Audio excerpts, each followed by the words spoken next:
Jumbo, everybody. Very good morning. Welcome to this safari this morning. We are in the Masai Mara in East Africa, and welcome to your live safari.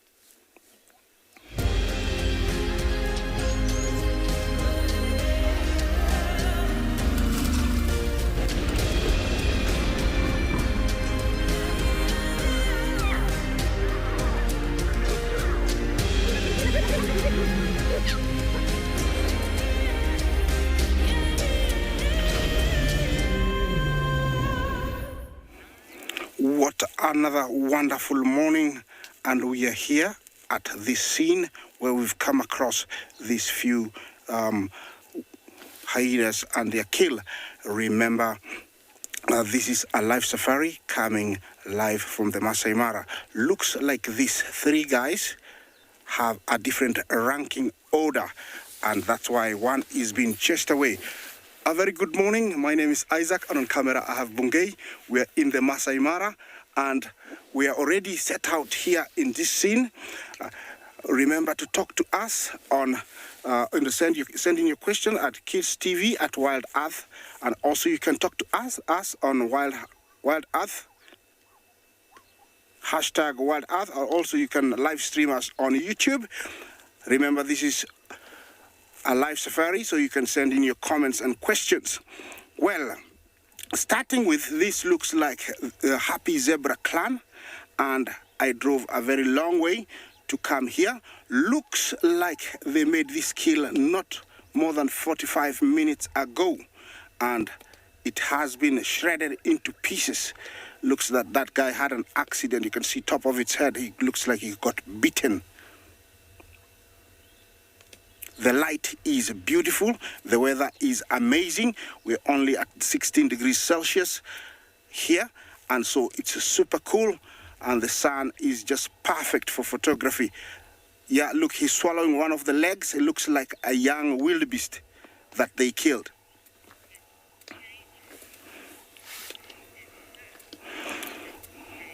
Miss KJ, thank you for your comment. How are you this morning? You say, breakfast is served. Indeed, it is. And it's served in all types of meat.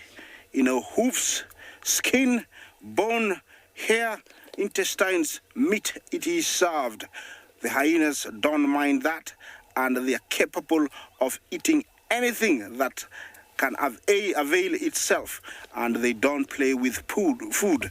They have very good table manners of making sure that whatever they are served, they finish. These are spotted hyenas, and the guy to the right, you can say that he's a lower ranking in the clan, and that's why you can tell. Did you see that? He moved. Yeah, he's not really welcome. He's begging. He's being submissive. But he's not really welcome. Usually in a clan, males are higher ranking and they always eat fast. This guy must be a male, and he's been told, come on, wait, your turn will come. Hopefully there'll be something for him. The spotted hyena is known to have the strongest biting jaw power of all carnivores. And over here, this size wildebeest, nothing will be left.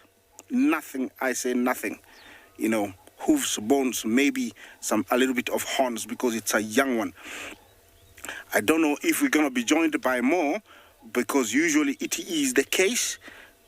You can tell how the skin has been cut clean to expose the fresh meat. This looks like a young wildebeest. Look, he's trying to chop off that leg. Do you see that? He's trying to cut off that femur. Is he going to be able to crack it? He's trying to break it so he can carry out that leg. Maybe he's got some puppies or cubs. Take it back. Look at that. Is he going to break it?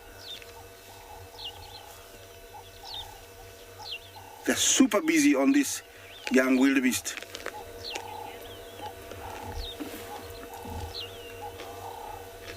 This is sometimes where the power of a clan comes in, when one grabs the other side and the other one rips off a chunk of meat.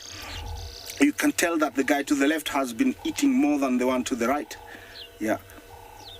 amazing jaw power.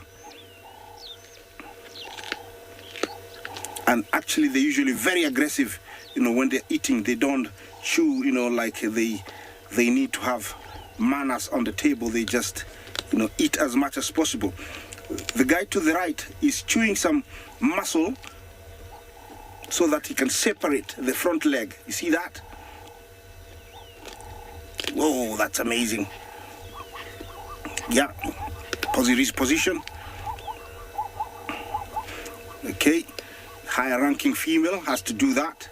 That's a beautiful, beautiful shot there. Okay, thank you. Yeah, the meat is out. It's gonna cut it open. Yeah, it has been separated.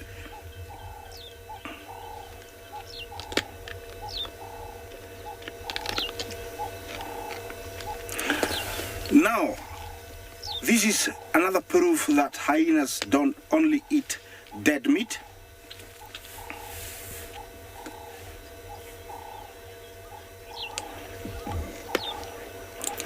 Lauren, Jumbo, you want to know if are most kills from injured ones or young? This time of the year, they kill anything. There isn't very many that are injured because you can see it's leaking some marrow. Look at that. It knows that the marrow is fresh. Look at that. Do you see that? Yeah, so they're killing even very healthy ones. So it's not only injured ones or young, but usually when they decide to go for a kill, they'll spook a hard, chase it, and the weakest one is the one they go for.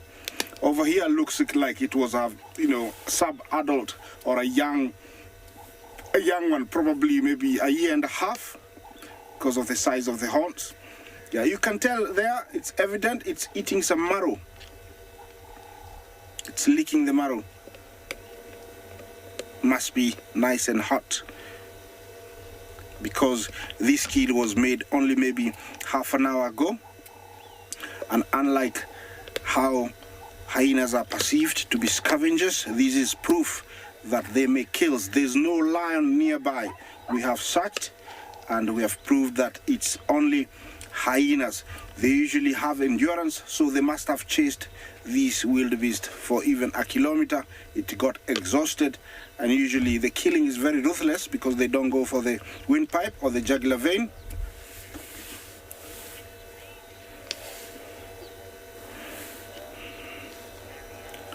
Marianne, good morning. You say you comment how they can devour bones with such ease. Yes, they have some of the strongest jaw, and so bones from a wildebeest like this are just like eating a sandwich for them. They're very soft. They'll, eat everything. I don't know if I'll, will be a witness. Oh, it has separated one of the legs and it's taking it away. They do that to go eat it at leisure, so there is no, competition. And you know why? They want the marrow, because they can break through the bone. Adapted with a very strong jaw, they are able to do that. Remember, there is another member who hasn't had any, or he had a bite and then got chased off. So maybe he will be coming once this female has had a little bit more.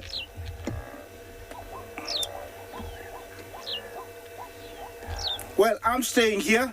Let's see what else we can offer somewhere else.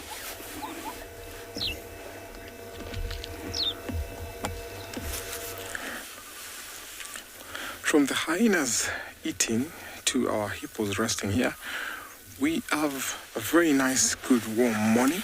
My name is Tim, and behind camera we have Big James. Out here we have hippos who are resting. They look like they just got back to the water.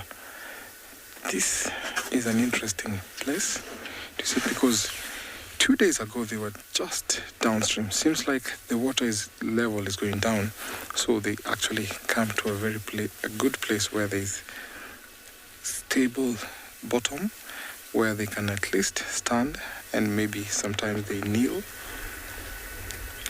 So this looks like a nice resting place actually. You can see on the bank there, the water level is going down. So sometimes this water level of the Mara River gets low. But after the rains in the source area, these water levels go up. Really interesting to see sometimes during the rain, because sometimes you find that the water level gets to up bank to bank in that level, sometimes even busting its bank. Now these hippos are dominated by one large bull, and the younger bulls always have to submit to the big bull. So sometimes you find that they have territorial fights. You find big bulls fighting younger bulls, or maybe another bull coming to challenge the dominant bull here. Mother hippos also protect their calves from other hippos. They're super defensive. I've just seen a teeny tiny one clinging to her mother. Not sure if she will pop up again. So interesting to see. So they always rest in the water during the day, but sometimes they prefer walking out to go and graze. Along the banks you see that they have, on both ends we have very short grass from the work of the hippo. They eat using their very hard lips. They pluck the grass with their lips and then they chew. Some people might think that they have to eat with their teeth, but no. Those canines are so important when defending themselves from other hippos and even crocodiles. So a hippo bull can own up a stretch of about 10 kilometers wide, depending on if it's a river or a lake. We have some Egyptian geese going out. There's a frenzy out there. Not sure what's happening. The Egyptian geese are going crazy. And these hippos are just relaxed. Over. Yeah, one is flying out. They're super defensive, so Egyptian geese will always pair for life, and they have their own territory, and if an intruder comes in, they always fight them off. Can hear Hippo. Oh, that was nice. They only be submerged in the water for about 5 to 6 minutes and then come up for air. Despite them eating grass, they never eat aquatic plants, like the plants that grow on the bottom of the river. They don't eat those.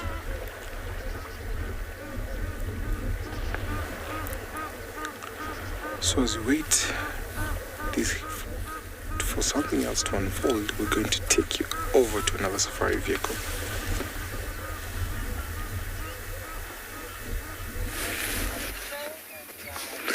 Good morning and welcome to this end of a very romantic game drive on the western fringes of the Great Kruger National Park. There we have got a bull hippo administrating to a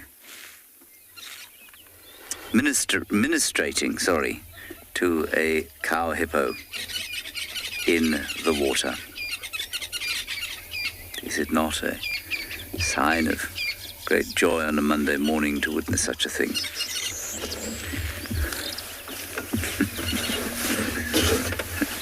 Either that or he's just standing on her back, but I think they're mating. My name is James Henry. Hello. On camera today we've got BK the biceps. We would show you his biceps, but they'd fill the frame and you wouldn't be able to see anything else. Now we are doing some whale porpoising. You know, if you can do whale porpoising.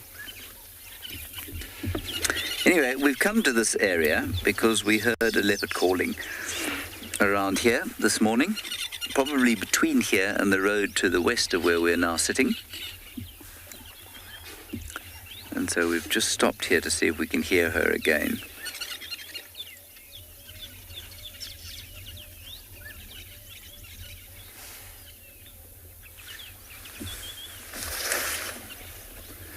It's a blustery day.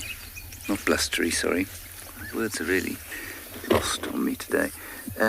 It's not blustery, it's fairly still actually, but it's very cloudy. Very dull light. And we're expecting more rain today.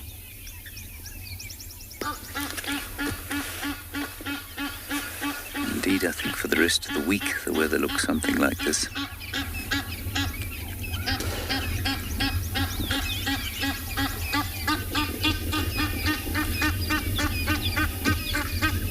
Less than glorious sound of an irritated Egyptian goose. Soundtrack to the hippo's romance, which seems to have ended.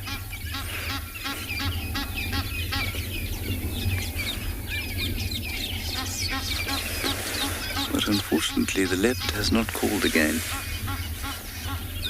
Just going to give it another 3 or 4 minutes sitting here.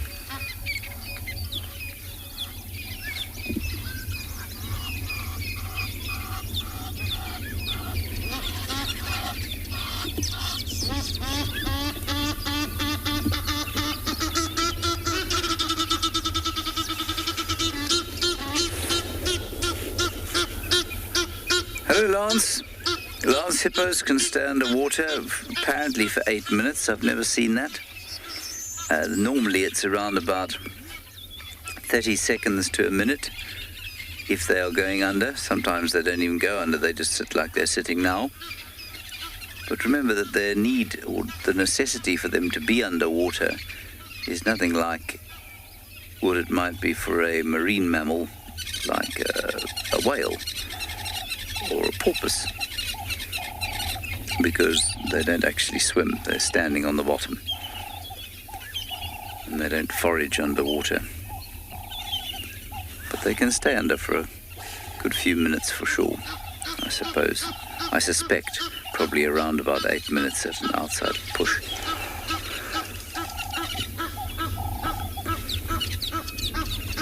So I'm just going to sit here and see if that leopardess calls again.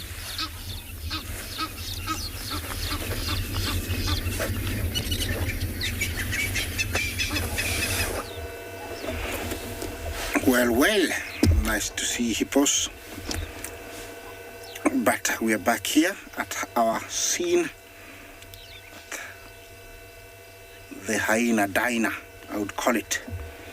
And this looks like 4 males, and the closest one to me is a much lower ranking male, and so he's just going around the table for scraps, and he's hoping that he's going to get a bit of a meal before they finish. There is where it all happened. After all this chase, that was the deadly blow. Those are the intestines. They opened up the tummy, they all fell down, and that's where the animal died.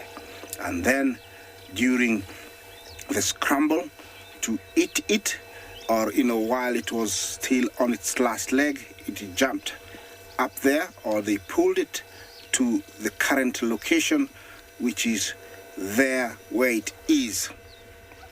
So it must have been a long chase, because usually they don't, wildebeest don't hang around the road. They usually try to leave the road once there is something.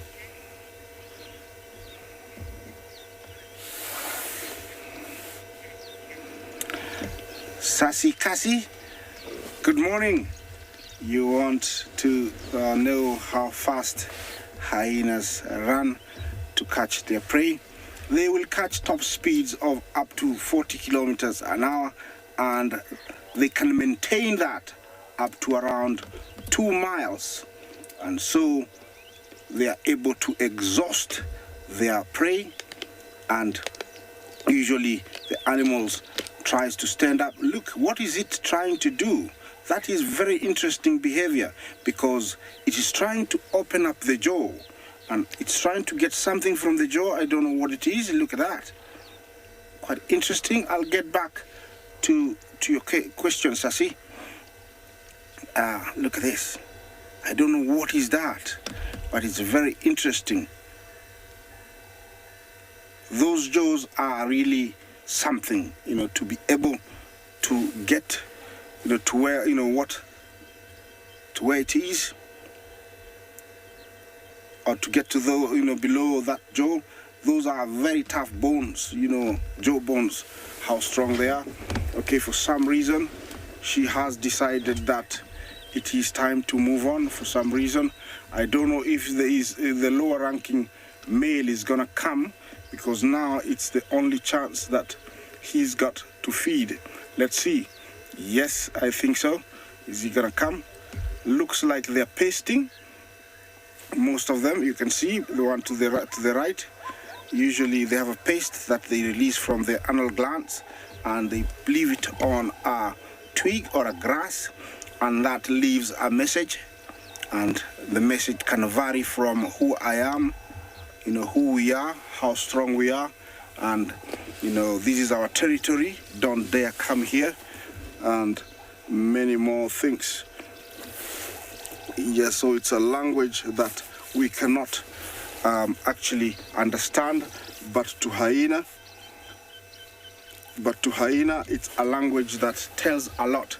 The reason they're up like that, there is some hyenas from a different clan that approached, but I think because there were only two, the standoff actually chased them away, so they have ran away. Cassie, I'll answer your question.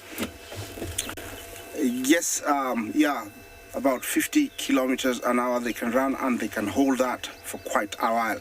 I'm staying around here to see what happens. Let's see what's happening else on this live safari.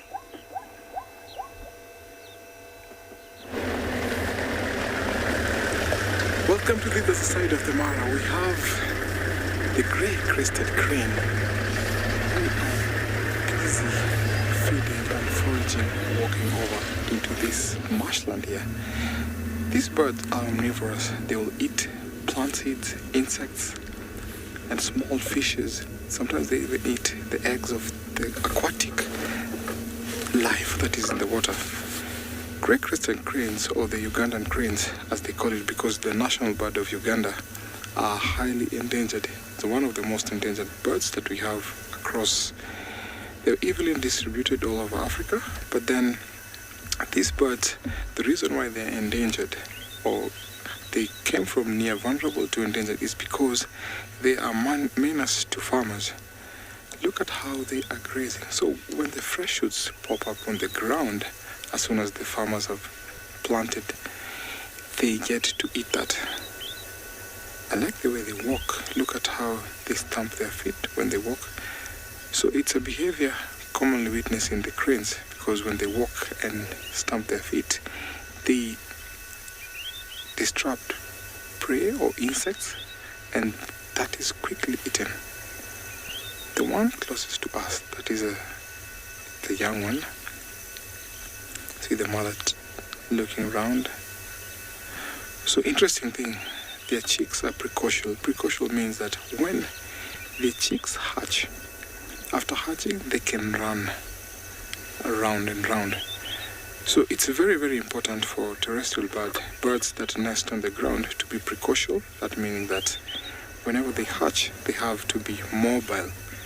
This helps them to protect or cover away from predators. We have other birds that when they hatch, the chicks have to be taken care of by the moms. Randy, thank you so much for your question. The sound they make is a very, very unique sound. Actually, it says that they have something like an amplifier on their throat.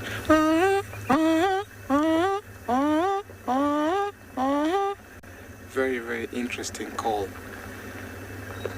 And interesting thing is that when they are courting, they have that kind of a dance when they display their wings, fluffing of their wings in a unison kind of a dance, which is very, very interesting to see. Especially the males will do that kind of display when they're enticing the females. Very, very beautiful looking birds. I like the crest. So the young ones adapt by watching over the adults as they move around. It's always nice when you see them out here in the wild, because knowing that they're endangered. So the numbers we see here are actually coming up, which is a good sign.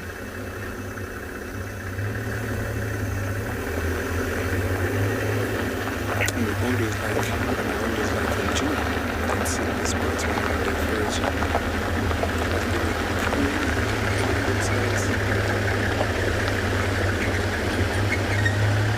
So they pair for life.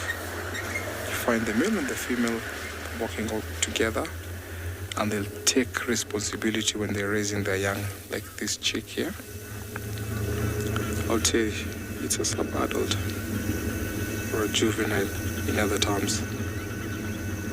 There's one further off to the main road, and I think it's from the same family. Sometimes they wander off, but I'm sure the mom, the dad, look at what he's looking at. He's just carefully watching over.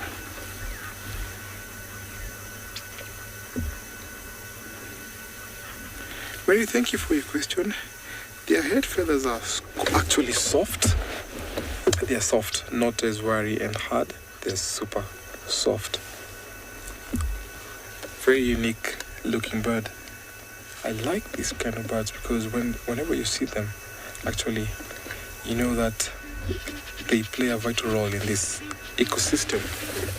They're the keystone species here. We have lots of keystone species. We have elephants, and of course these birds also play a vital role in ensuring that we have a balance in this ecosystem.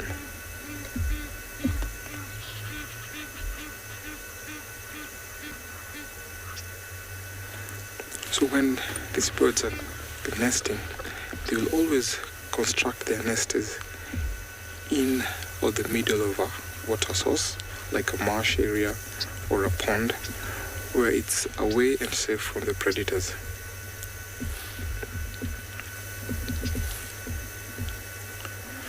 As these two cranes take care of this juvenile, walking around feeding, we'll take you over to another safari vehicle.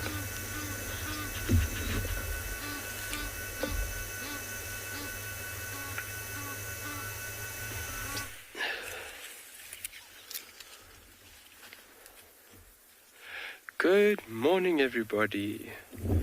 What a different scheme we have going today. Good morning, my name is Kyle. Behind camera is Glenn. Welcome to Tswalu, Kalahari. And look what we have been presented with this morning. In comparison to all the sunny mornings that we've had, we definitely have something different. A little bit of cloud cover will ensure the meerkats stay there a little bit longer. We're going to be visiting the rock stars this morning, doing a little update, seeing how everybody is. We haven't visited them for 2 or 3 mornings, so we thought it is only but fit to go say hello. And then after that, after we had a morning coffee with them, we'll see what the Kalahari can present us with. Hope everybody has had a fantastic rest and is ready and energized for this morning's sunrise safari. It actually looks like we might have a drop or two, Glenn. At Glenn's lodging facility, he said he had 8 raindrops last night. That's great news for us because it shows us that the weather patterns are starting to shift into the summer rainfall. And hopefully we have early rains. That's what we would like. That would be number 1 prize. A bit of early rains to kind of kickstart all this growth and all the development of the vegetation. And then, boom, hopefully our annual rains that just gives everything the oomph it needs to grow. We'll start seeing a lot of grass cover being created, a lot of tiny little flowers coming out, everything busting out with leaves. And fingers crossed, it is on its way. But definitely makes for a different feeling for a morning game drive. It's always nice when you can feel the energy and you can take it all in. And it's ever changing, which is fantastic for us. Keeps us a bit cooler. Yesterday, myself and Glenn were getting very hot in the car. So this cloud cover is much welcomed, very welcomed.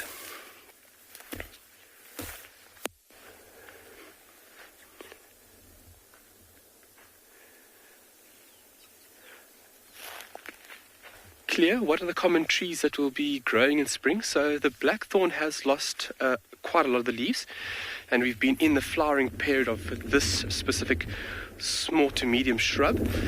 This will bust out in an array of green in the next coming weeks. This little bush over here as well will also lot of leaves.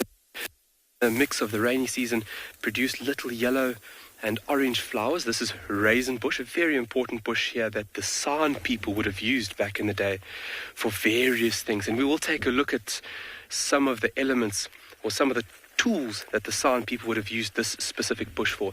So those guys, and then there's a few other ones in the area that we will take a look at. We've looked at three thorn. They're all just holding remnants of somewhat of leaves.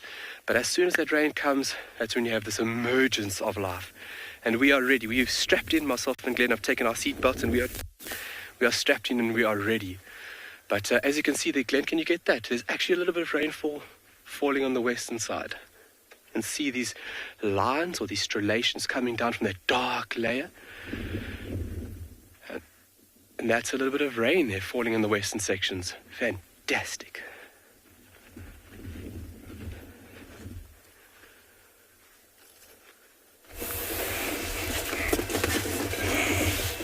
All right, I hope they have some rain in Tswalu.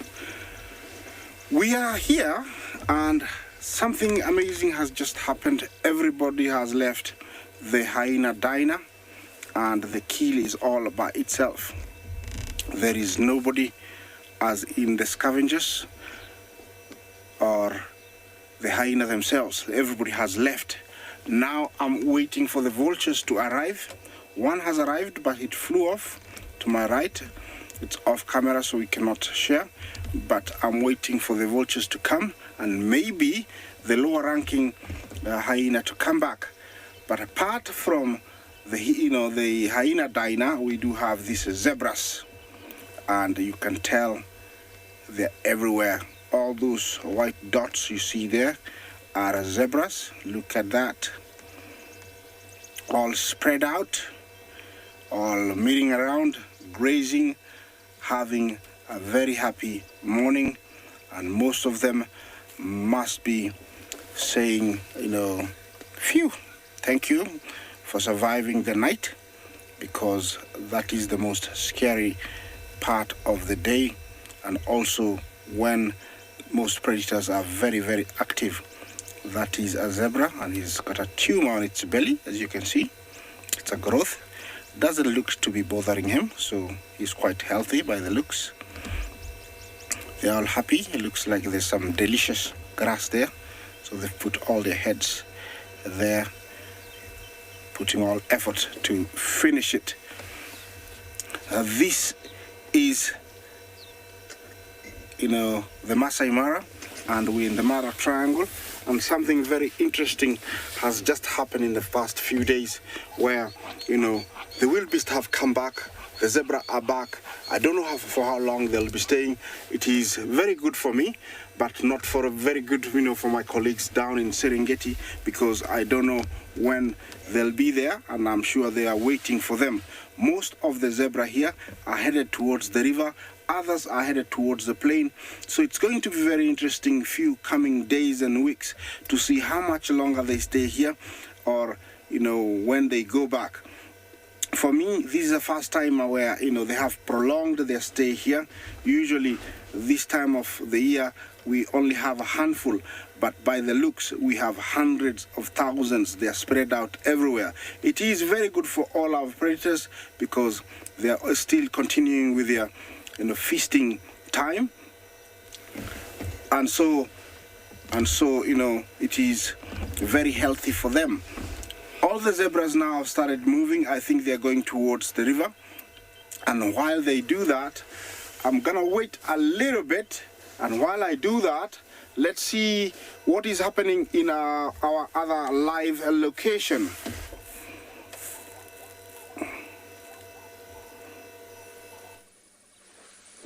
Well, down here in Juma in the Sabi Sands, not too much just yet. It's still quite quiet, but it's beautiful. It's absolutely stunning. Hey everyone, it's me, Trishal, and I've got a paw on camera this wonderful morning in Juma. Doomy and gloomy.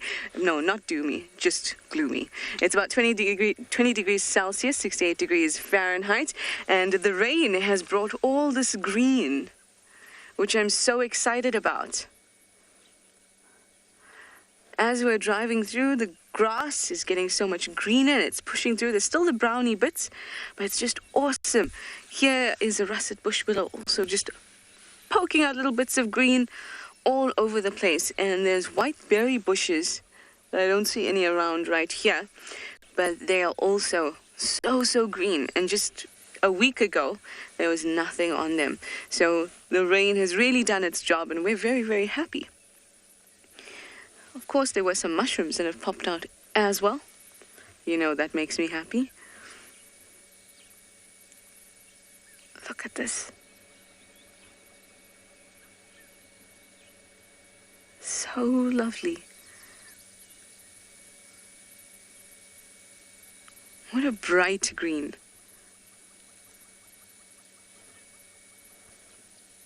It's a very peaceful morning. Very peaceful indeed. But you know, mornings that start like this, before you know it becomes chaos with sightings all over the place. So I'm really appreciating this peace this morning.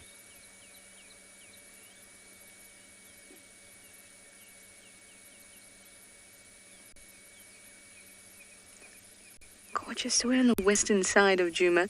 For now, we swung past the Hyena den, which is inactive for the moment. But once we've done the west, we'll come back this way and check it out again.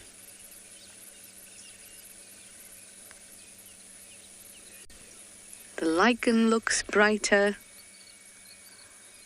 The silver cluster leaves have these little silver balls at the end of their branches. It's just wonderful. If we look over my head on this side, there's a weeping wattle. He's got little new leaves coming up as well. I'm just going to excuse our rain roof pole there because, as you know, we're expecting some more rain. Look at that. Brand new life popping out all over the place, and I will definitely point more out as we go along in the west.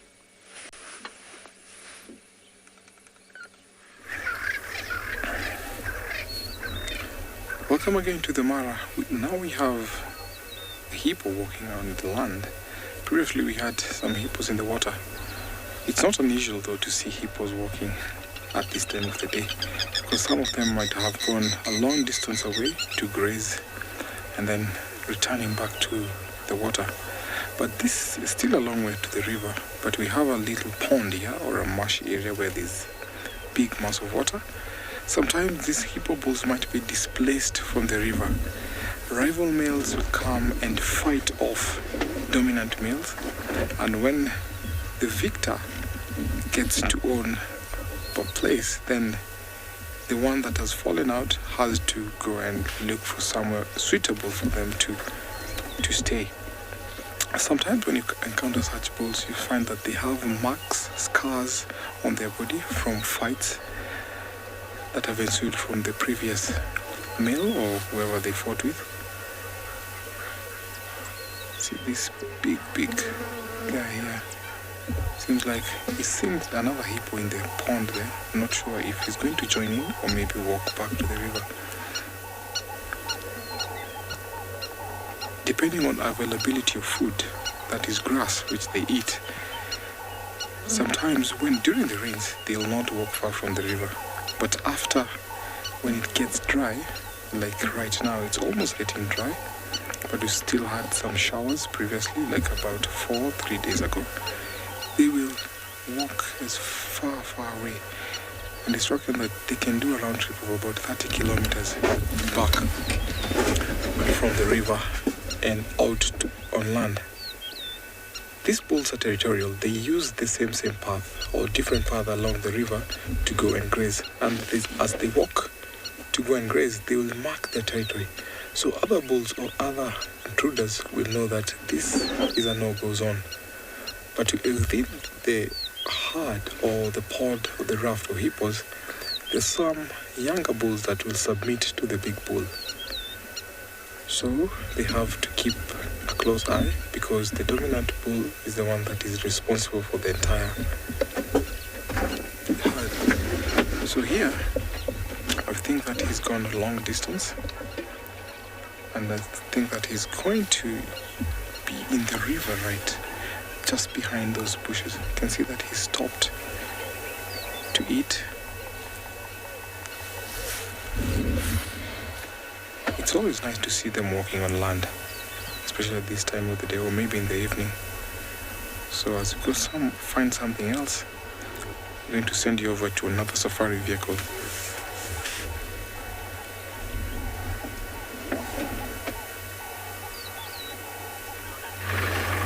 Alright, there is some beautiful Kudu ladies, the greater Kudu female. There's a little group of 5 of them here, busy nibbling away and having breakfast. Good morning.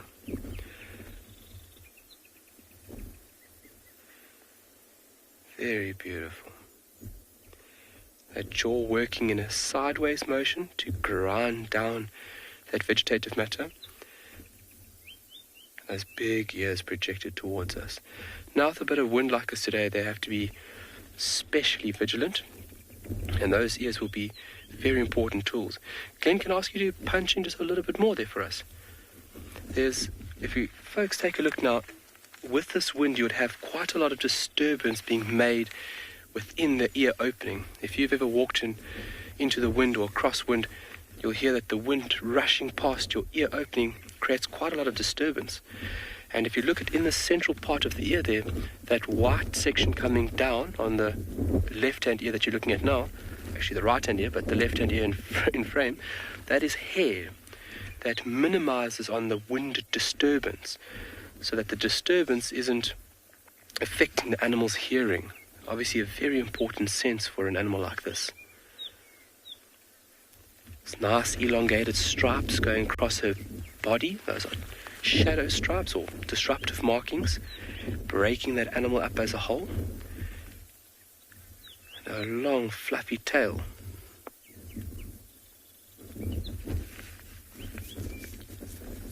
So they're busy eating off the 3 thorns. Getting a little bit of grub in this morning. There's another one that left here, Glenn. And you can see some of them actually going down to the ground. They might be picking up seeds from the blackthorn.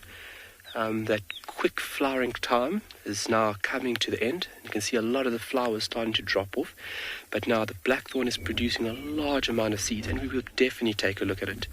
It's unbelievable how a plant of a medium-sized plant produces such a high volume, or high amount of seeds. Oh my word, we've got raindrops.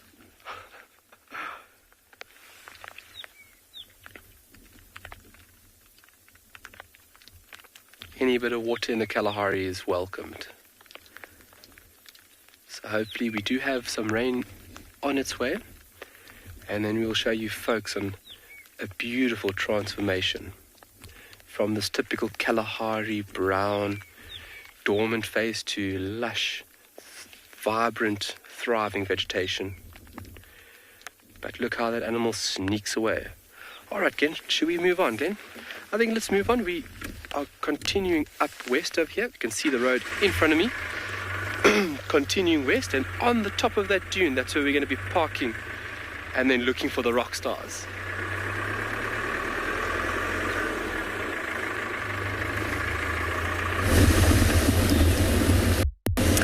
Hello again. We have heard more reports of a leopard calling now from the dam cam. If you don't know what that is, it is a camera situated, unsurprisingly, given its name, at a dam near our camp. And it's got a very sensitive microphone attached to it,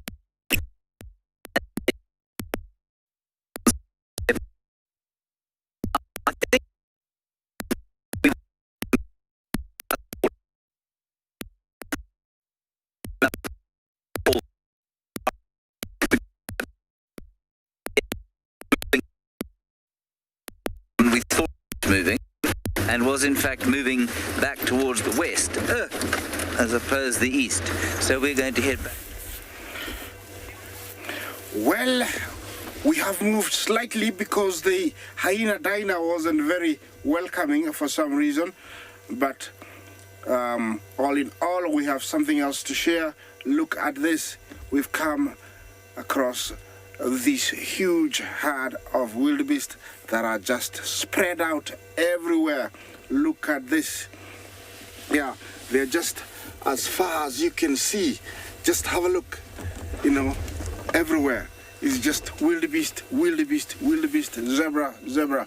And this is all part of the migrating herds. This is a natural wonder. Well, something happened there. Got spooked, the one on the mound. Yeah, it's a natural wonder that happens once a year, and it lasts almost 3 months. I don't know what happened there, but yeah, all left the termite mound. Look at this. I hope you're enjoying this.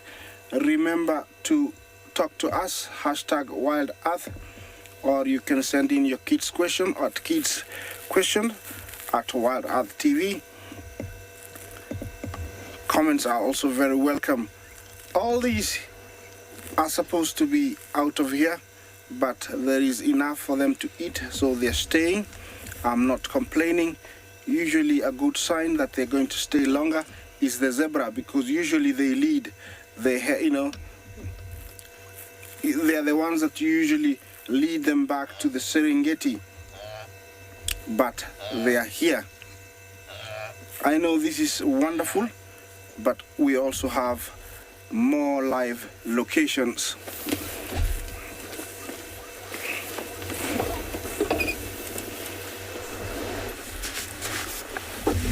From the zebras and the wildebeest, we come across a herd of impalas who are also slowly grazing towards the river. Now in this harem here, we have one big ram that is commonly dominant and keeping the ewes together. I like the way they flash their tails there.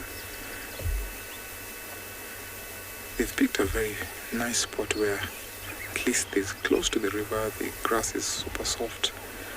They're enjoying their breakfast here. So around January, you find that the rams from the bachelor herds, because rams always stick around by themselves, they'll start beginning to be aggressive against one another. So fighting over, chasing one another for what's cooked them. So that will enhance or make them hard and bold enough to come and challenge the dominant ram in these harems. So around May, you'll see the big ram that is dominant for this harem chasing the younger males out of this harem, because the rams, when they get about 2.5, almost 3, they're kicked off by the dominant rams. And some of the bachelor will come trying to find out this guy and kick him out. But the rest of the year, you'll find these harems in control by one dominant ram. So these impalas, sometimes their herds can increase or decrease depending on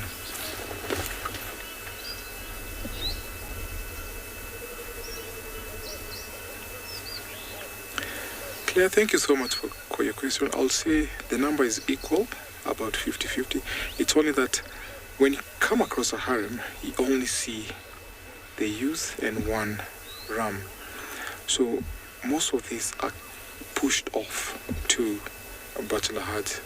Those are the rams. Sometimes you find rams consist of about even 20, 40. I've seen a herd of about 60.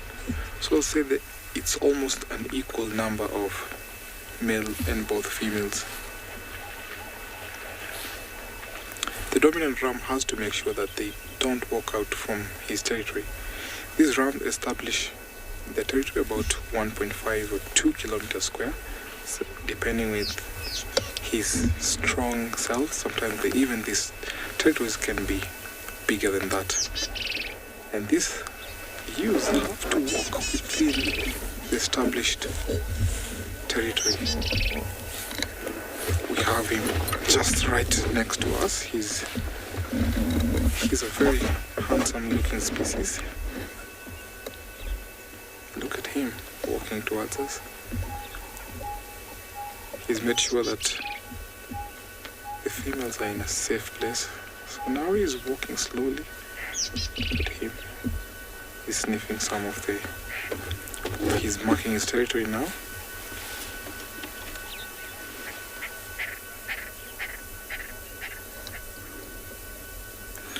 I mean, yes, we come across bachelor herds of Impala. And along this place, we've come across... This is a herd that I've always seen here.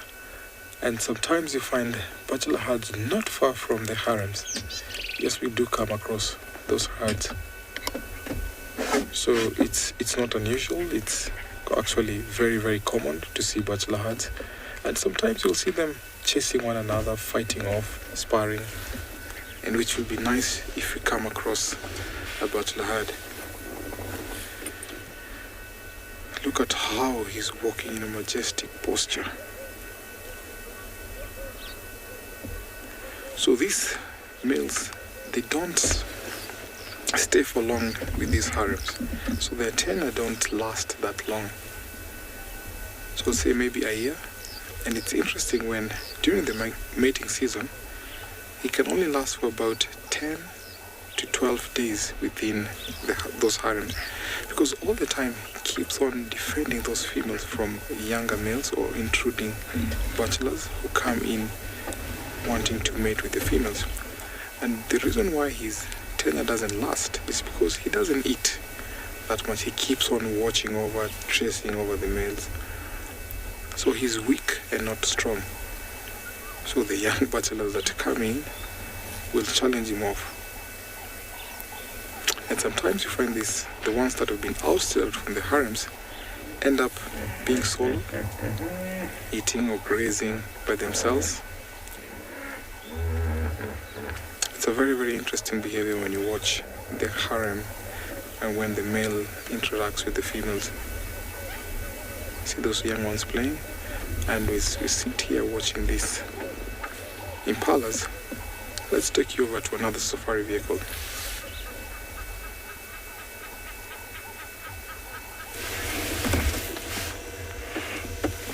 Well, always nice to see some Impala and they're young. Look at what we found amongst all the wildebeest and zebra. A grey-headed heron, and you can tell he's dead still. Reason? There is something in that bush, and if he makes a movement, it might not come out. He has spotted it, it is hiding, but he's staying dead still so that it can come out whatever it is. It could be a mouse, it could be a grasshopper, it could be a snake. He moved slightly, changed the angle. Yeah, looking down. At the same time, from a distance, you can hear the sound of the zebra and wildebeest.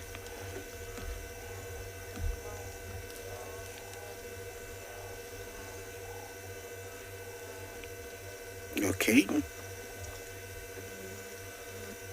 Looks like he's gonna be there for a little bit, but that is a technique they use where they go dead still. So whatever is around, can move, and so they can.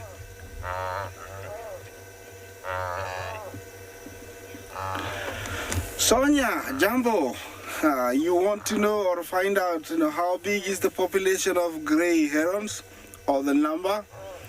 I won't lie to you. I've never kept count. I don't know if anybody has ever, and it could be a little bit tricky to keep count of such kind of species unless you're doing some research. But the good news is that there are very many. There's no shortage of them at all. Sometimes they're actually a nuisance. When you go to the marshy area, they're just everywhere, left, right, and center. Yes, there are very many. Look at this water site. What do you think about this, guys? It is lovely. Yes, they love the road. They come there and it's like they've stepped on something. They just feel their hooves on different kind of ground and they stop there and like it's look left, right. What is this? What is happening? Is it real? And then move on. That is the call of a zebra. Sounds like a dog barking.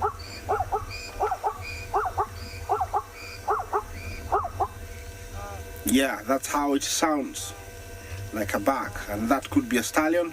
And it's quite an interesting one because if you look on his neck, he lacks the mane. You see that, Bungay? There is nothing, and that's a sign that he wasn't very healthy. Most unhealthy zebras lack that, and when they become healthy, they start growing it. So maybe he was in a bad situation, and he's getting back, and he's getting back his life. Looks like a beautiful stallion, though. Yeah, they're everywhere. I'm just loving this. Hope you're doing the same. Some very pale females there, passing.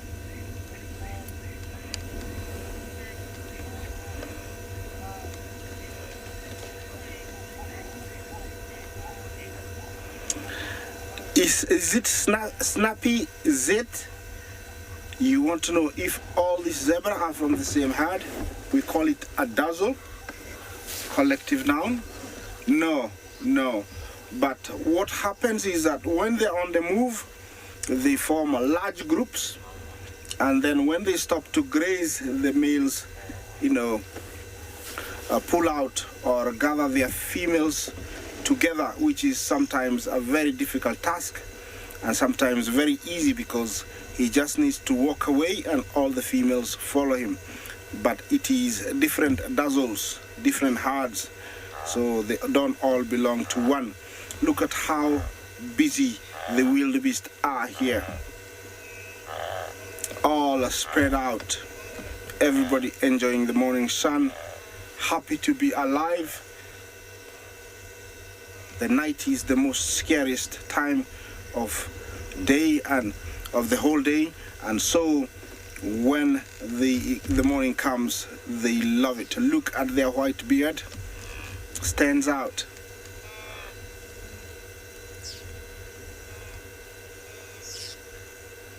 This is an animal that lives for almost 18 years, and of all those 18 years, maybe some of them have made 16 migrations, so they're very experienced. And every year, females give birth. So in a lifetime, a female might give birth almost to 18. I would say maybe not. They won't give to 18, maybe 13 or 12. Of those 12, maybe 8 will reach maturity. So, they do very, very well. Zebras give birth year-round. They always have foals. And so you always see young ones like that one to the left of the wildebeest. Looks like it's only about 6 months. They have that brownish color when they're still young. Then it gets darker as they age. Yeah, doesn't like the wildebeest, so it has to get away from them. I don't know why. Yeah, when the zebras are amongst, the wildebeest, they usually look very relaxed for some reason. I think they know that lions will take them as a priority. You can tell that is a dazzle and it is heading away.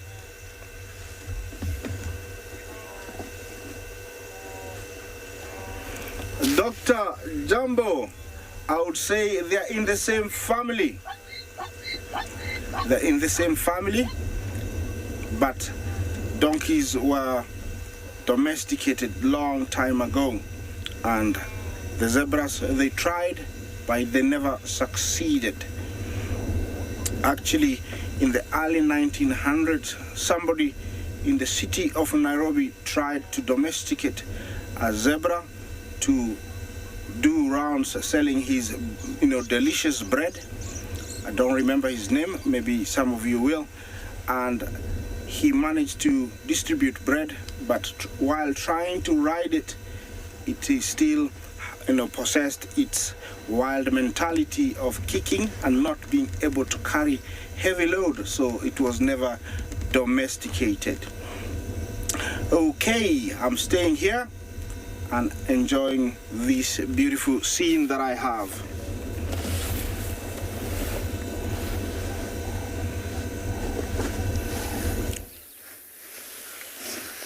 Here we have got a buffalo bull. And this buffalo bull is a very restful buffalo bull. As you can see, he is alive. He's flicking his ears and his tail, and has in fact until very recently been lying on his legs with the head up, doing the cud chewing. But now the cud chewing is complete and it is time for a doze. He's got himself into some thick bush, protected from the breeze, what that there is, and I suppose he's trying to stay warm because there is this very gentle hint of rain falling out of the sky. Not sure where else it'd be falling from. Now we have come back towards our Juma dam because there was talk of a leopard being called. Boundary, nothing sight of big dam. But unfortunately, I don't think I may have heard her again way in the distance, but I don't actually think that I did. So we've just been sat here listening. We've heard some owls calling. Giant eagle owls, the same ones we saw yesterday on foot. And I'm fairly pleased this chap wasn't in attendance yesterday afternoon when we came walking pretty much exactly past where he's sitting. It's always a good warning. Oh, and I can hear some ground hornbills as well. Ururu, ururu. So although we haven't had a collection of buffalo bulls on this reserve for some time now, since the big drought of the summer of 15-16, it's always a very good idea to remember that, of course, they could be anywhere, especially as we head out on foot more frequently now. I think he's also got a friend on his nose, you see that? Yes. I wonder what they're saying to each other. Do you think they're discussing what they did over the weekend?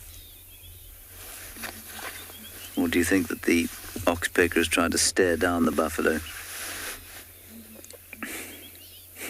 It's quite cool.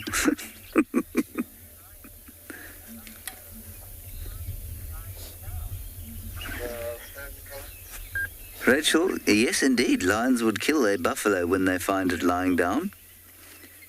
A lying down buffalo is the very best kind of buffalo to try and kill because it's not standing up trying to horn you. So this chap would be particularly vulnerable to an attack by lions. But I don't think that there are any lions anywhere nearby right now.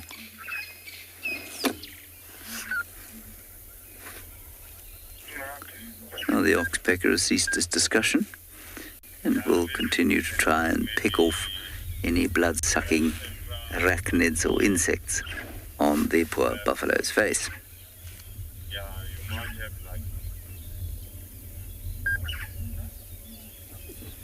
Actually really quite cool. I'll sit here a bit longer and see if we can hear the leopard call again.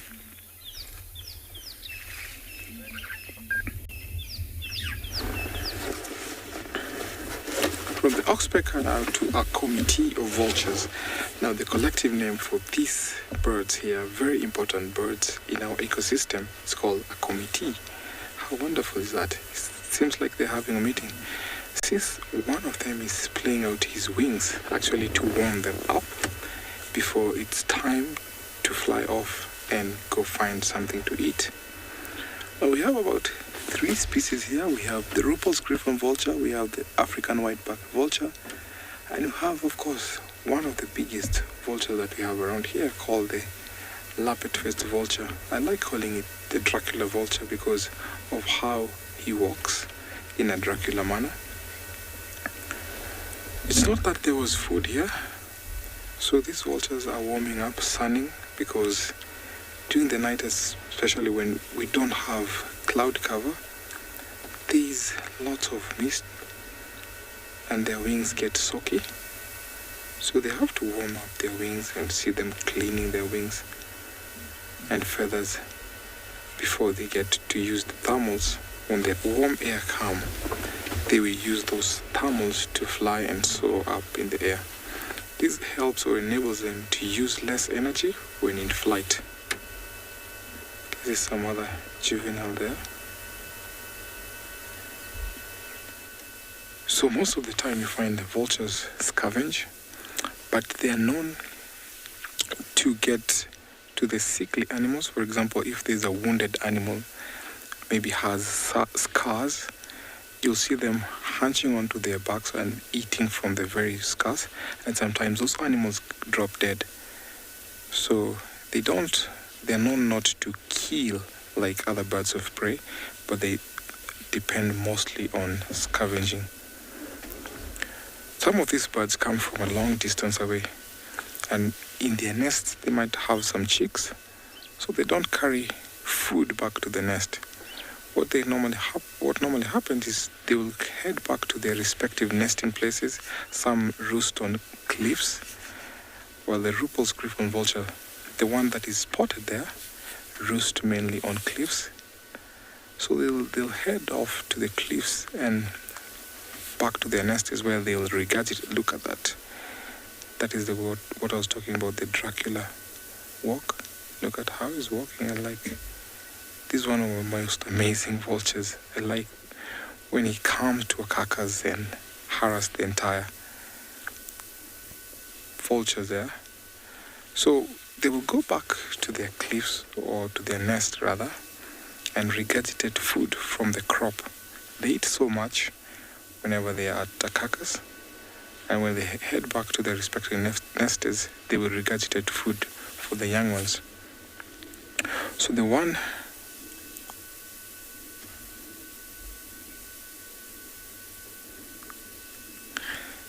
Evelyn, thank you. It's definitely a meeting for the cleanup crew.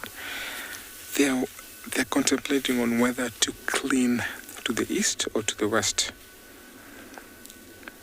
This is super interesting.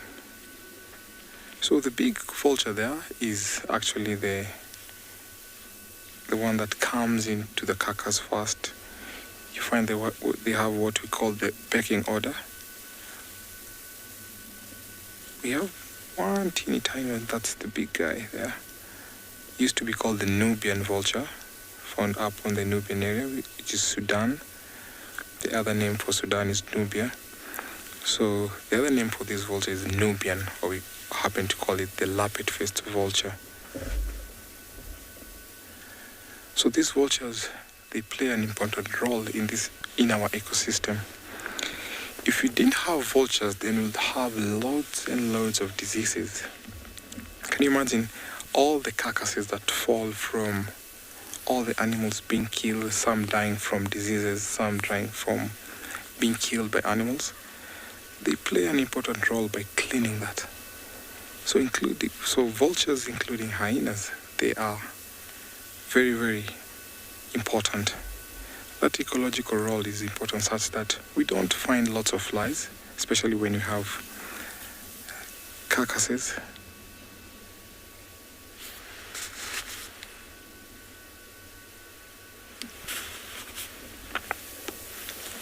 Kate, thank you so much for your questions.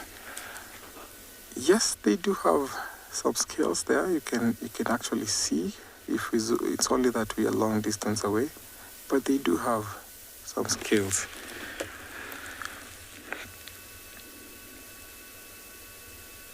So vultures will peck or nibble on the leftovers, on the carcasses. Look at that teeny tiny vulture there, the one with a white chest. That is the smallest vulture. We call it the hooded vulture. So as we wait here, looking when watching this committee, remember we're coming to live, #WildEarth. On the YouTube comment section at FC, our young viewers, kids question at wildearth.tv. Let's take you over to another safari vehicle.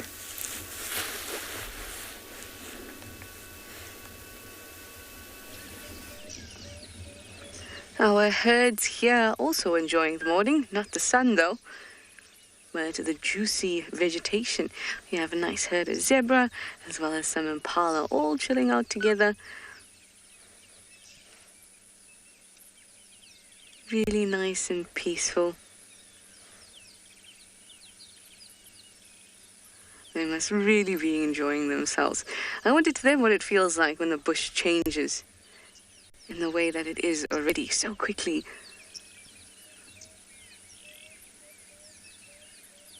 Resources become abundant,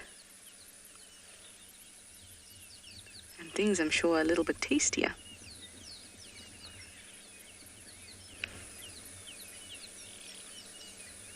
Also a bit of grooming going on.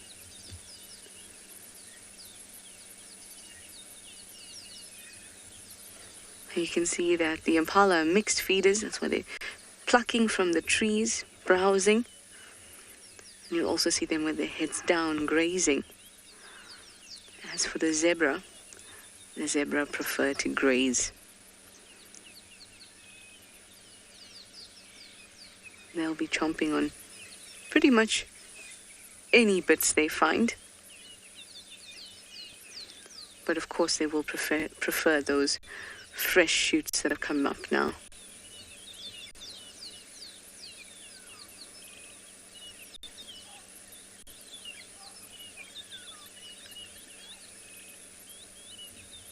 There's a female that looks very pregnant in this herd.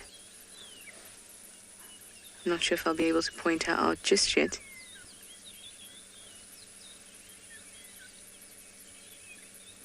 Is it you? No. When we saw her from the back, you can see very obviously that she's sticking out on the sides. Might be her on the left there.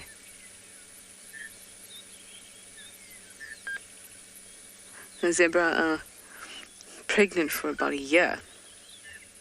It's their gestation period. I'm not sure how far along the one I saw. No, the one I saw was very obvious.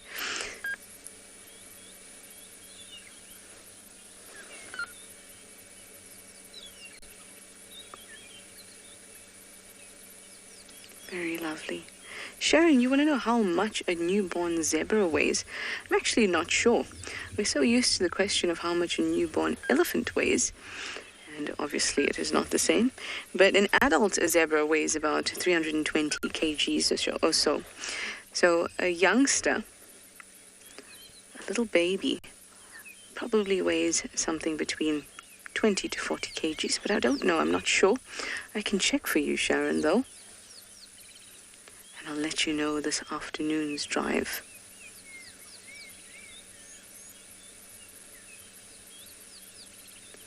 When they're born, the youngest one I've ever seen looked like maybe it was 2 months old. It was lanky and skinny, but still pretty tall, so I'm sure that the bones contribute to that birth weight as well. Plus the gestation period being that long means that it must be properly developed by the time it's born. Anyway, I'm going to move on towards Gallagher Pan, see what we can find there.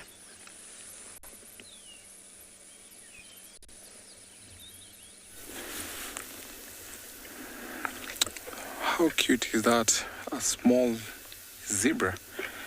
Now we come here. We've come across the 2 lionesses here eating on a wildebeest. Look at the skin of the wildebeest. Seems like it was a big fight because that wildebeest is covered in mud. And seems like a young wildebeest. It's a calf. It seems like they've eaten almost half of it. So these two are the ones that have already, are the ones that made the kill. Look at how strong that lioness is. Wow.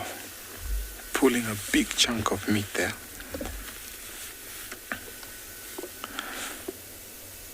So predators sometimes will ambush prey. Wow, look at that. They'll ambush prey at a waterhole, and this significantly shows that this wildebeest was actually maybe drinking and decided to run. And because the ponds here along the savannah are drying up, so that is why this wildebeest is covered in mud.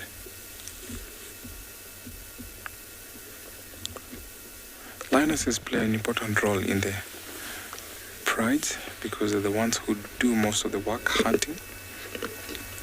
So the pride males will also be dependent on these lionesses. These lionesses are from the Mogoro pride. A few days ago we saw them trying to hunt, but it rained a lot and that made them miss out on their hunt. But today they've been successful. Seems like this has happened maybe 40 minutes ago because the carcass looks like very, very fresh, and you can see water dripping from the skin of that wildebeest. You can see the one eating now is covered with mud on her face. Look at her legs there. She's also in mud. Seems like they had to fight a big fight running around or chasing these wildebeest in the mud.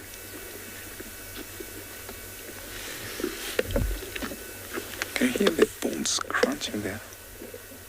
Very, very strong teeth. And I'm sure the vulture that we saw earlier, so interesting. I'm sure the vulture that we saw are sure that they have to wait until these lionesses have had their full and then they join in for a feast.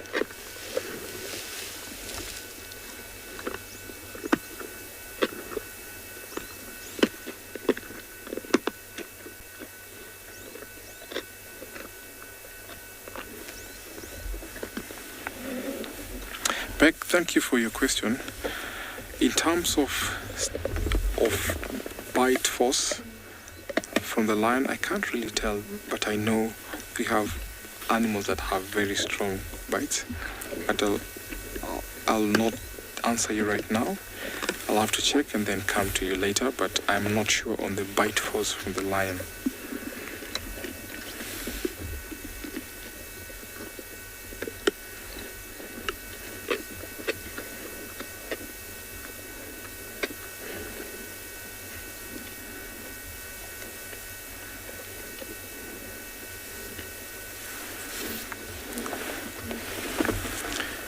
Bex, I'll go back to your question.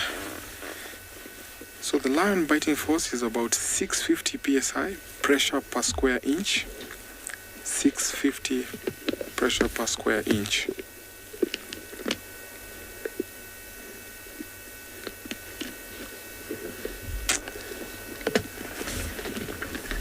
Wow, I can hear them crunching.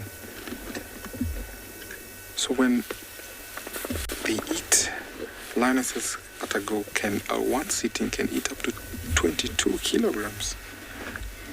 The big male lions who are bigger than the lionesses can eat up to 35 kilos in one go.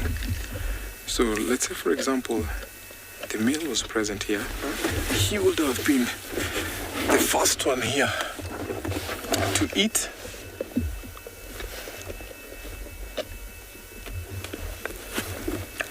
Rachel, thank you so much for your question.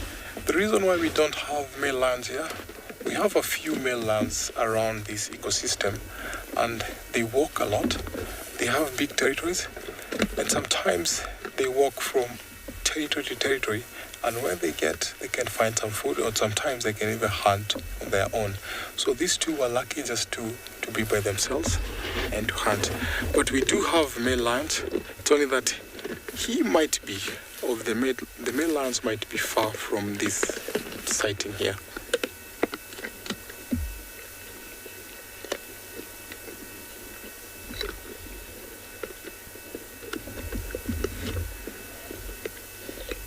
Look, their faces covered in mud. It's so interesting.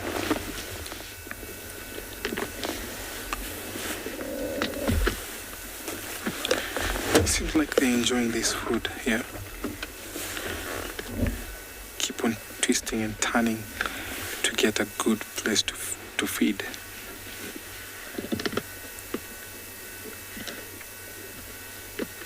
You can barely see them. Actually, when we were driving here, we couldn't see these lionesses. So that has played an important role, because when they were hunting, presumably they were hiding or concealing themselves in this long grass, and that's the reason why they're able to ambush the wildebeest. We have other wildebeest not far from here, unaware of this lion's presence. So another advantage when we have a population of a species like the wildebeest, if they lose one member, then there's surety for them when they walk away from that sighting. Because let's say, for example, it's only like 2, then when one goes, then there will be no time to get another one to reproduce. But these big numbers also play an important role for the success of the other ones.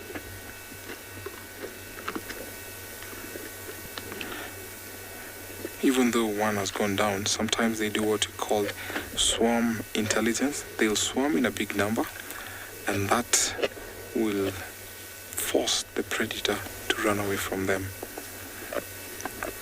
I've seen the swarm intelligence working so well when one big herd of about 40 was being stalked by lions, and they happened to turn back and ran towards the lions, and lions abandoned the chase and took cover.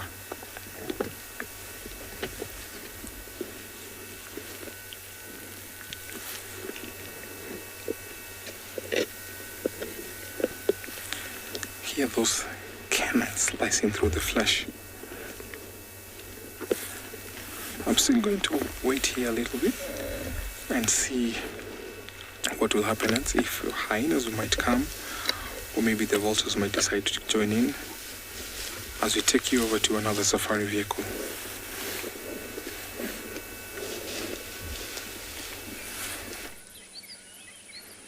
We've swung around here to Gallagher Pan, and we have our 2 lapwing friends, as usual. I'm also hearing some interesting sounds. That's why it's always good to stop for even the littlest thing, or even for nothing at all, just to stop and listen. I heard a squirrel alarming just now, and I was so sure that I heard some baboons. But it was not obvious, and it was quite far away. So it's important to just take it a little easy. Plus, it's been such a peaceful morning, and I'm enjoying it so much. I think it just lends itself to listening. And not to the sound of the vehicle, but to the sound of the birds and everything else out here. I'd love to see if these lapwings, I think it is a pair, the both of them are around Gallagher Pan quite a bit. I'd like to know if they have a little one. There's a tiny little lapwing chick on quarantine, or at least there was. I haven't seen it in a while. And it's also been rainy, so maybe it's been seeking some shelter.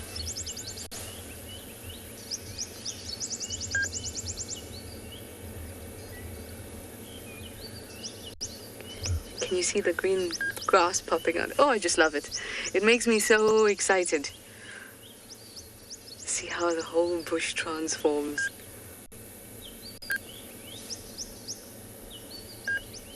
the lapwing seems mostly uninterested in that. We have a spider friend that's been in the vehicle since we started this morning, and our spider friend has finally gotten onto our dash. It's right here, Paul. Very well camouflaged.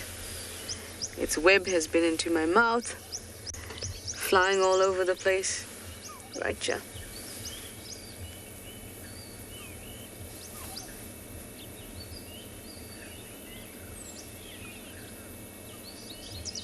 So well camouflaged. Look at that. That's amazing. Really well camouflaged. And we're going to see all these things burst out of the bush, and I can't wait.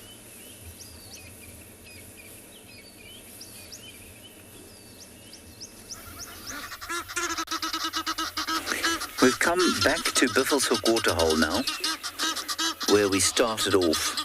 And we've got a grey heron there. And the reason we've done this is that we drove back towards the dam cam, sat for a while, listened, heard a leopard calling back here. Certainly in this direction.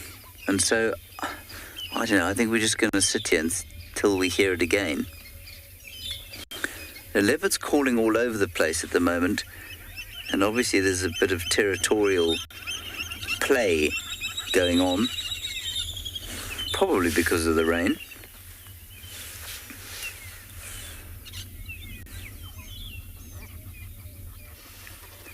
So I think we'll just lurk here for a little while, observe the heron, enjoy the atmosphere. Let's confess the water here is starting to smell a bit.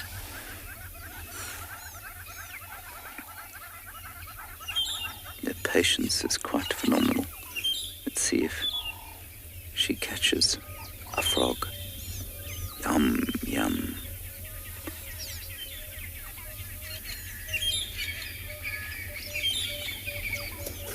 I'm having to move that carefully to the dinner table.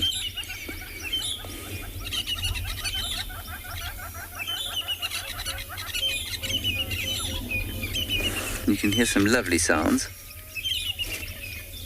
Magpie shrikes.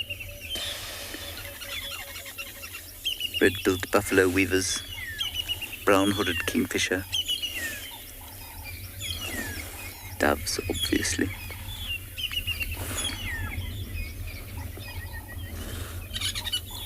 Orange-breasted bushshrike.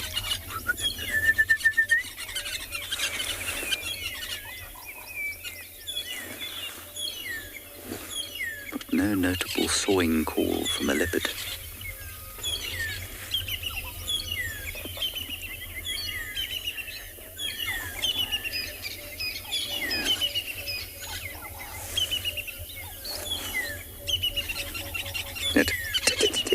Pity for you, pity for you, pity for you, is the brown-hooded kingfisher.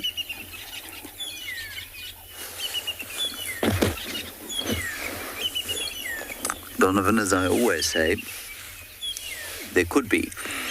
You don't know if there aren't any crocodiles in here. Crocodiles move fairly substantial distances sometimes. So while we don't normally see crocodiles in here, you never, ever, ever assume in any African ecosystem that there is no crocodile in the water just because there wasn't one yesterday or the day before or indeed the year before that. You always assume that there is a crocodile.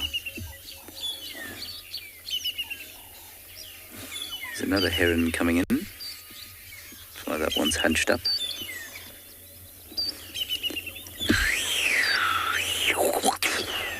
Ooh. Ooh. So the first one is obviously smaller and is a juvenile. Might soon be dead. Goodness. Shame. What a nasty little bullying... I nearly said a bad word there.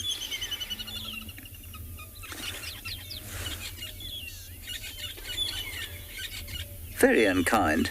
It's roosted, the youngster, up in a tree to the right-hand side of where that beastly bully is sitting. That's really quite remarkable. the difference in size was really quite substantial.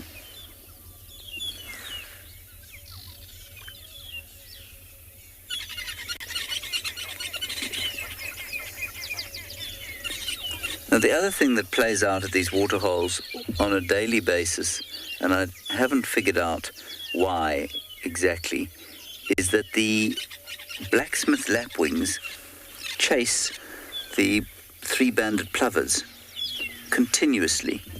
And I've just watched it happen now. I don't think that BK will be able to get it because the plover's just flown into a position out of sight. But I'll keep you posted because I'm sure you're all really desperate to see it. Oh, I must just say that yesterday on the walk, BK and I found this remarkable larva that looked like a beetle larva of some kind, and it flicked itself around every time you touched it. It was a way of escaping from predators. And Judy H. and... Wait, I'll get it.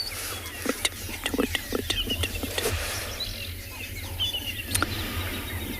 Judy H. and Erica Peters found that it was a click beetle larva. Now, I feel like I should have known that because it's ringing a dim bell somewhere in the recesses of my memory. Anyway, a click beetle larva is what we found, and every time I touched it, it would do this epileptic display of flicking around, and then it would stop and try and hide in the sand. And it was a click beetle larva. Thank you very much to Judy H. and Erica.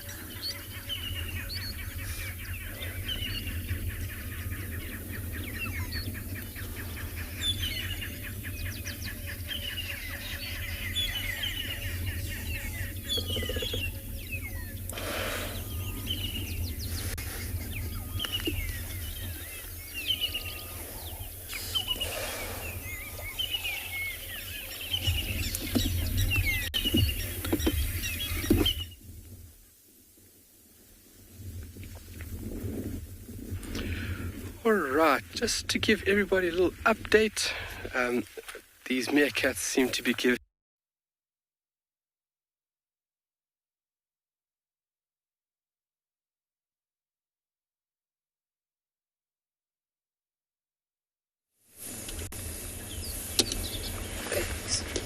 Sorry about that, guys. I'm sure Tswalu will be up and running in no time. Here, our hairy-legged friend has decided to take a seat on our dash. We've actually found another one. It's also busy moving around the vehicle. At one point, we thought they were going to have some sort of interaction, a fight maybe.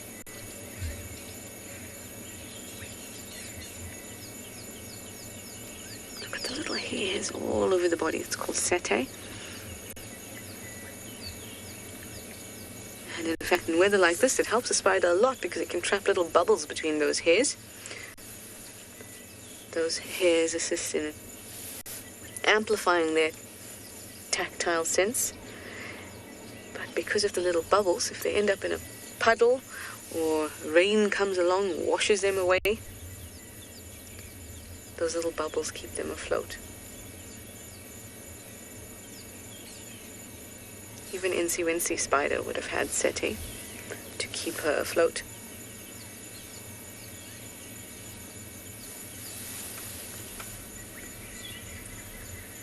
Featuring Vulture at Hippo.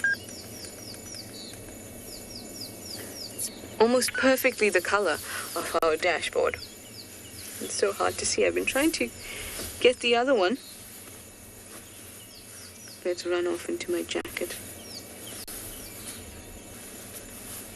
Oh well, considering it's in my jacket, I'm sure I'll find it very awkwardly as I jump and something is crawling down my back. Anyway, off we go, heading north on Galago Shortcut.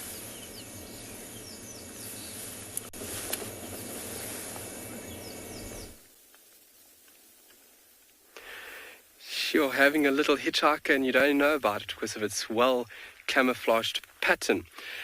So within this area, within the territory of these meerkats, they have multiple burrow systems, and these burrow systems can be utilize at different parts of the day and different parts of the month. So we are going to be checking this burrow behind me, but it's a very, very vast area, and to find these guys when they do go walkabout can be a bit of a challenge. And that's nature. Challenge is good. It tests oneself, especially your skill set and your understanding, your knowledge. And we do have a little bit of extra help from our tracking team this morning. They're busy checking on another 2 colonies within the area. But the rock stars is the one that we want to find, and hopefully they are at this burrow system. This is the burrow system in the beginning where Dylan had them, and they had that nasty little honey badger come in and raid their burrow.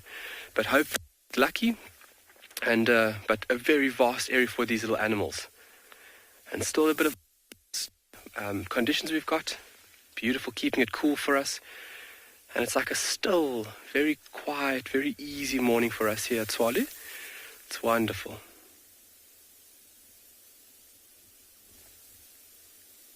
But how's that scenery? Wow.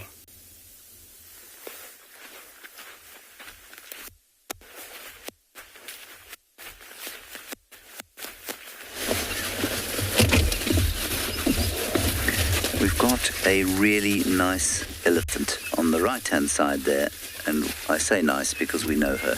That's the short-trunk cow. She and her herd have just come up onto the down wall here, and they've just walked past us. And I mean, I think the makeup of the family is exactly the same as it was since I last saw them. One youngish but largish bull, and then the 2 calves belonging to the short-trunk cow. I'm just going to wait for them to go down to the water, and then I'll quickly turn around. You move like this. Apparently my voice is not moving at the same time that the sound is reaching your ears, so we will just stay on the animal. Is that all right, BK? If I go forward, we're going to end up in the water. Probably not best. I'm sure you'll agree. So, for those of you who've never met her before, that elephant probably lost the tip of her trunk to a snare at some stage of her life.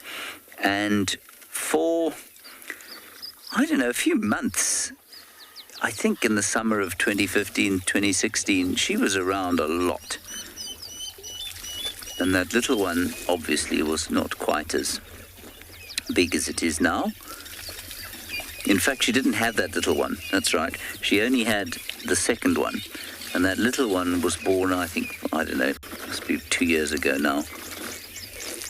And then I haven't seen her for a long time. And you can see that the trunk is still perfectly serviceable, although she's lost the little fingers that are on the end of it, so she won't be able to pick up small marulas. I've seen her eating marulas, but she has to suck them up and then spray them into her mouth. And she's the matriarch of this little herd. That bull's got a lot bigger. I'm assuming it's the same chap. Quite possibly also her son.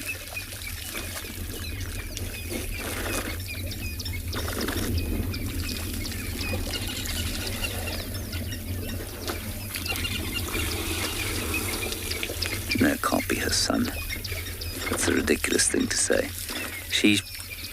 I think she's in the region of 25-ish, and that bull is about 20, I'd say. So unless her growth is stunted, I really don't think that can be her son. I could be wrong, though. I could have their ages mixed up. I don't know why else he'd be with them, though, because he's not a big mature bull.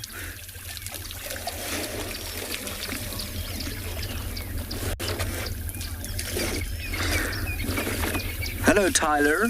Yes, indeed, an elephant's diet does change with season, because it would be impossible for any herbivore out here to eat exactly the same thing all year round, because some things just simply don't occur all year round.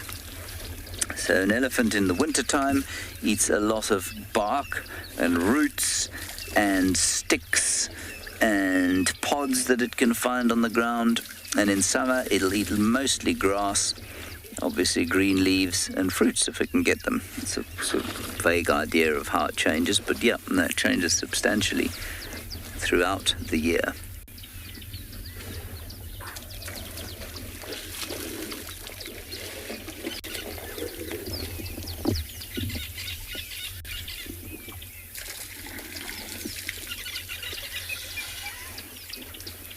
If you listen carefully, you can almost hear her wheezing. She's not wheezing, but you know, the trunk just does make a strange sucking sound from time to time.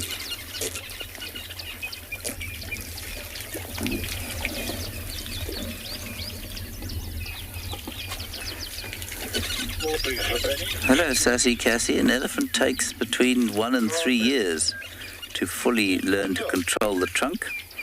There are many, many tens of thousands of muscles and nerve fibers in the trunk that need to be coordinated in order to use... Sorry, excuse me. Just turn this radio down. In order to use the trunk. It's a little bit like a human being learning to walk or coordinate. You know how long a toddler takes to master the use of their arms and legs and how unbalanced they are when they start walking, and how long it takes them to coordinate the fine motor functions of their hands and fingers. And it's the same kind of thing. This takes a long time for the neural pathways to coordinate with all the muscles. He seems to be watching us, giving us the side eye from behind that Sisyphus bush.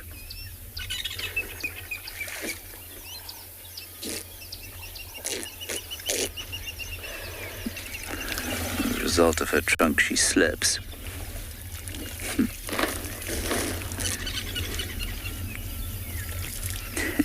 I'd love to do a Twitter poll. I don't think we should do one, but I'd love to do one on how people are affected by other people slurping. I know that in some parts of the world, slurping your drink is considered perfectly normal, and in other parts of the world, it is the kind of sound that drives other people into an absolute frenzy of disgust.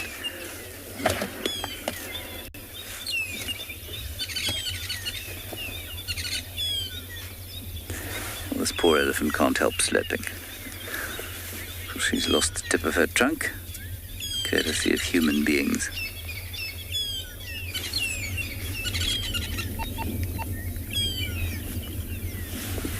And off they go. I still think we should remain here for a little bit longer to see if we can hear that leopard call again, because finding tracks in this weather is almost impossible because there's this hard crust on top of the road.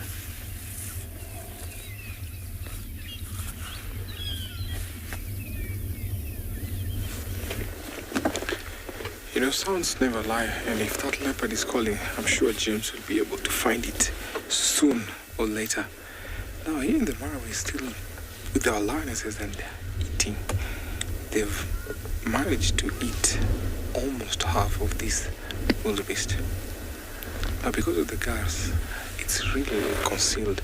You can't even tell if there's a lion from a distance. We have our vultures still waiting, and I'm sure they know that after these lions are full, they'll walk off and they might find something to eat. Hyenas too might come in, because as soon as the vultures start soaring up in the air, that is an indication that there's something to eat, and hyenas will also follow that. If, for example, there might be young lions, male lions that have become nomadic because they've walked out or been kicked out from their pride, they do scavenge at times. And because of the hyenas and vultures soaring up in the air, that is an indication that there's food. And that's how those young lions get to find food also, because they become scavengers and also hunt on their own before they become prime males in a certain or specific pride. Still hear them slicing the flesh. They take on from this very softer tissues as they carry on with their muscles and the big cartilage. So with an exception of horns and hooves, they don't eat that. They eat the rest, also excluding the intestine matter, because part of that is more of plant matter that has been digested by these wildebeest. So they'll only puncture that and then get to eat the outer layer of the intestines. You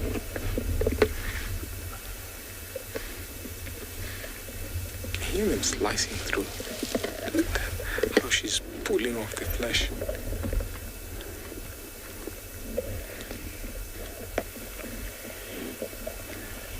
Who knows how many times they've missed out before they got to this kill. And it's reckoned out of 5 attempts, 1 might be successful. Sometimes they can even go for 2-3 days, even 4, without a meal. Remember, we're coming to you live, #WildEarth. For our young viewers, kids question at WildEarth.tv, on the YouTube comment question at FC.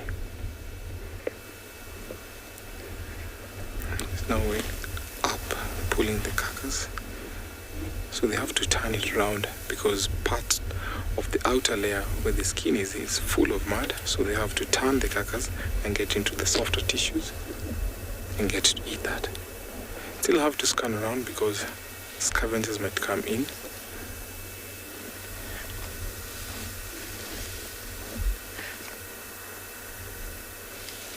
Marco, thank you for your question. What part of the carcass they don't eat? They will not eat the hooves, the horn, and some part of the skin is left not eaten, and the matter that is contained in the intestine, because wildebeest are herbivores, so they eat grass.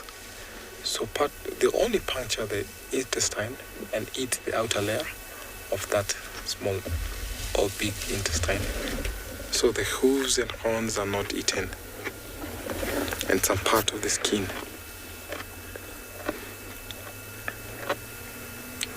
Seems like they've done a good job turning off the carcass to their preferred side, where they'll nibble or eat the softer tissues as they go through the muscle and the other parts of the flesh.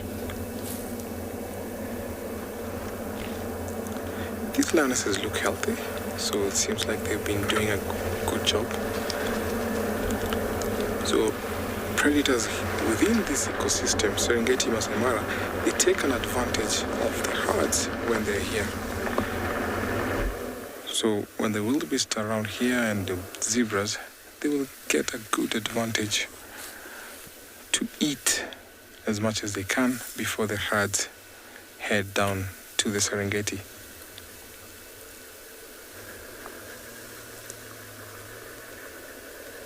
See the vulture in the background, waiting in line because they know these lions will have to leave something. So the leftovers are the water that is eaten by the vultures.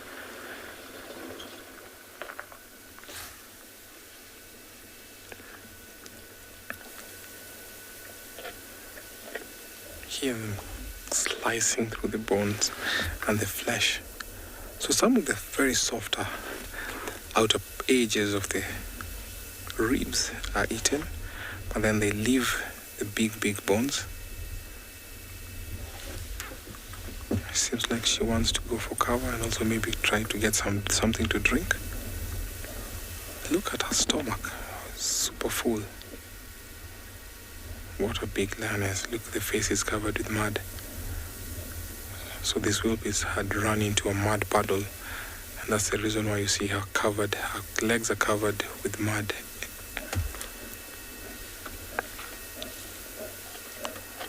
What a nice spot to come for shade. She's picked our vehicle for shade, while the other one is still busy eating there.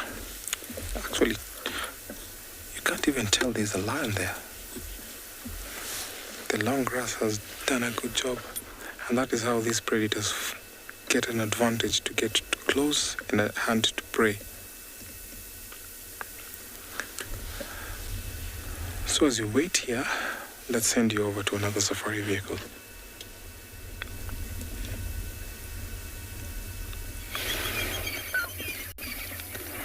We're still at the Waterhole. I'm going to do another 5 or 10 minutes here before moving on. No sound yet of the call of the leopard. We just, trying to locate answer how much speed And so we are just observing all the hippopotamuses that have arrived here. Many hippopotamuses.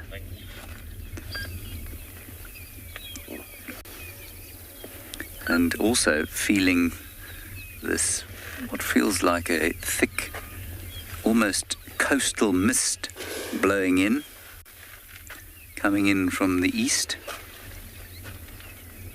Much more easterly than southeasterly.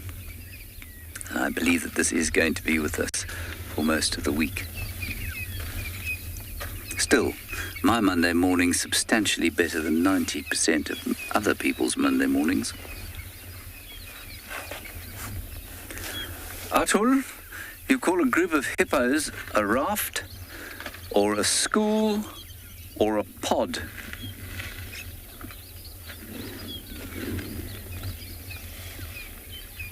Or a discotheque? Did you know that, BK? Did you know that the collective noun for hippopotamus is discotheque? No. No, it isn't. I'm joking. Those elephants are still around. Let me just quickly turn around and let's go and have another look at them. As you can see, I've put my camouflage jacket on. This will be a 48-point turn in order to avoid careening off front or back of the damn wall.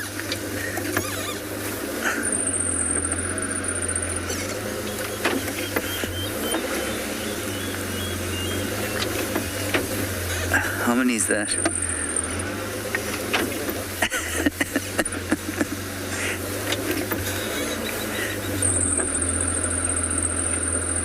Phew, we made it.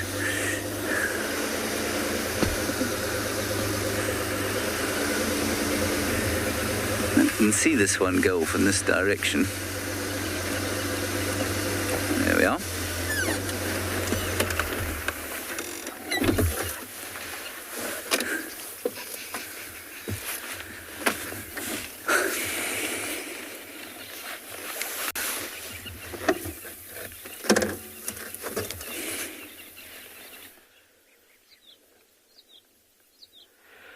I'm going to keep quiet for a few seconds. Oh, no, there it goes. Oh, there it is. On the left here, do you see the little camel song playing? The beautiful, songful, melodious whistles of the Kalahari scrub robin. Oh, there's another one in the... There we go. Up a little bit. Yes. It was sitting so nicely in front of us and just singing. It's a very, very distinctive call being produced from a bird here in Tswalu. Very songful, very sharp notes. Rusty rump, very easy to recognize. Dark, dark tips at the end of the tail. And you'll see as it took off there, you would see that white being displayed throughout the trailing edge of the tail. Nice, beautiful white eyebrow and that characteristic robin-like beak. Really, really beautiful species of robin. It's the only robin that we have here. If you go south of the Orange River, you get the Cape robin chat. Bird that looks somewhat similar, also very, very songful. These birds in general are very songful birds. But really nice to see with those beautiful, beautiful colors. That rusty rump is, for me, the best. Fantastic. So just to let you guys know, we have been looking for the meerkats. Unfortunately, nothing as of yet. We went to one of these burrow system over here. We actually saw thick Cape cobra tracks. So we think there was a bit of disturbance with this reptile, and these guys have booked it to another burrow system. So we're going to carry on. We're going to scratch around there and see what Tswalu can unearth for us. Good man, Darby. Yeah. Hello, hello. Welcome back to the plains. And we're here, and there is a cheetah, if you can see it, there. Very shy little guy. I've been trying to get close to him for the last maybe half hour, but he's been very elusive. Looks like a very young guy, not used to being alone, but looks very, very healthy. It's a very rocky area where he is, and it's been very tricky trying to get close to him.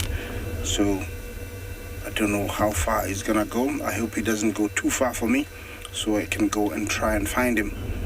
Yeah, there he is. Are you gonna go on top of that mound? Please do, please do, please do. Yeah, I hope he goes on that mound. Maybe he doesn't understand English, and so he's gonna move on all the way down. And so for some reason unknown to me, these animals are in their natural habitat, and there is nothing I can do. Sometimes they do what they do when they want. They're just in their natural habitat. There is nothing I can do. So what I'm gonna do is we're gonna take you to another location while I try and get close.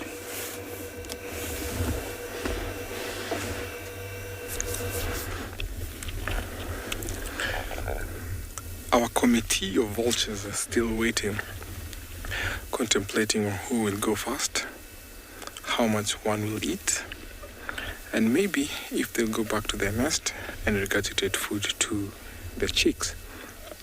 Now here, one of the lionesses has decided to take a rest, but the other one is still nibbling on the carcass.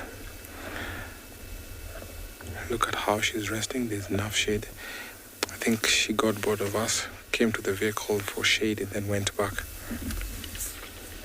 Now sometimes when two lionesses are eating, or maybe depending on the predator, they will take turns to look around. I've seen that a lot with cheetahs, where one will eat while the other is still watching around for predators, because they're the bottom list of the food chain, and sometimes we find what we call kleptoparasitism, where we find predators snatching or taking away other predators' food. Because these lions are in the apex predator, they're not worried at all of anything that can come to take over this carcass. But sometimes, even though they are big and the apex, they fall to a disadvantage from the hyenas, who sometimes come and mob them and take away their food. You can hear us crushing the bones there. So some vultures are leaving this sighting. I think they want to go up on a tree. I can hear the flapping. So this lioness has stopped eating to watch around the vultures.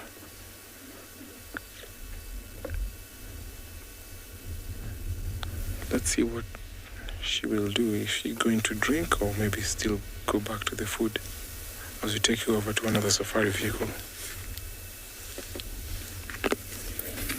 I shall wear you now. There is Tlalamba, everybody. Thank goodness we found her. Our ears were pretty accurate, our eyes not so much. And thankfully, the leopard was found by none other than the great Tristan Dix, who is currently in Buffelshoek Hook. Well, he's not currently at Buffelshoek Hook, he's currently behind us on a vehicle's tracker seat, but you know what I mean. Buffelshoek Hook is the reserve to the north of Juma. There she goes. Wonderful. Now, unfortunately, she is in one of her jumping around, running around moods, and she's heading into an area where we have very little signal, but we will keep following her for as long as we can. It's just a tail moving at the moment.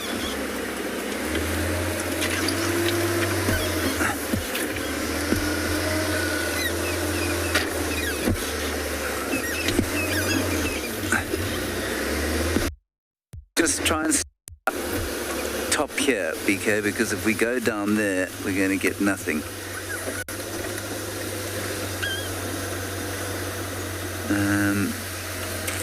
Let's just quickly I'll go a little bit forward. You can have a view of Tristan there on the front of the car.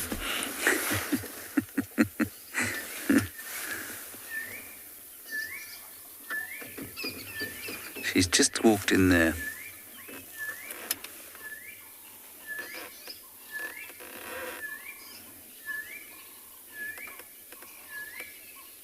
Let me move again. If we do lose signal, I apologize in advance.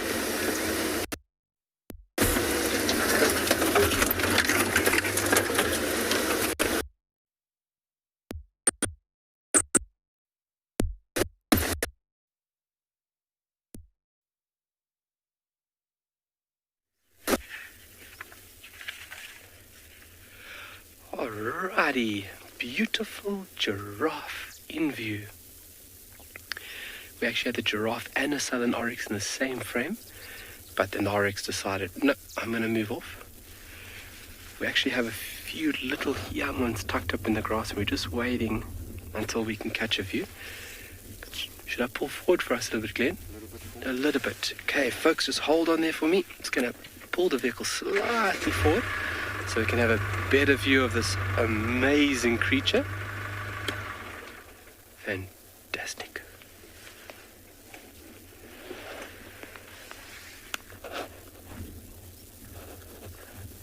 Busy having an early morning nibble. Like he's busy feeding off the seed pods from the blackthorn. So his nimble lips enable him to get through and in between the thorns. And a beautiful southern oryx. Very long horns. And with that animal in frame and how it's looking at us, I want you folks to look at its horns. Take a look how the horns project from the head. And they've got this slight curve, almost making a bell shape. That's typical of a female.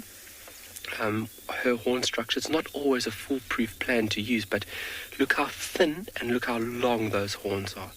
Extremely long. But females typically have this bell shape within the horn, being thinner and longer than the males. And then if you look very carefully in between the hind legs, oh, hello little one. Fantastic. Wow. So we can see nice and clearly, we have seen young oryx, but you can see how that tawny color allows this little one to blend in. If it sits down in between the grass, it disappears. Where mom will leave it. Oh, there's another one. Must be another female's baby. Twins is not a very common occurrence in oryx. Busy cleaning it.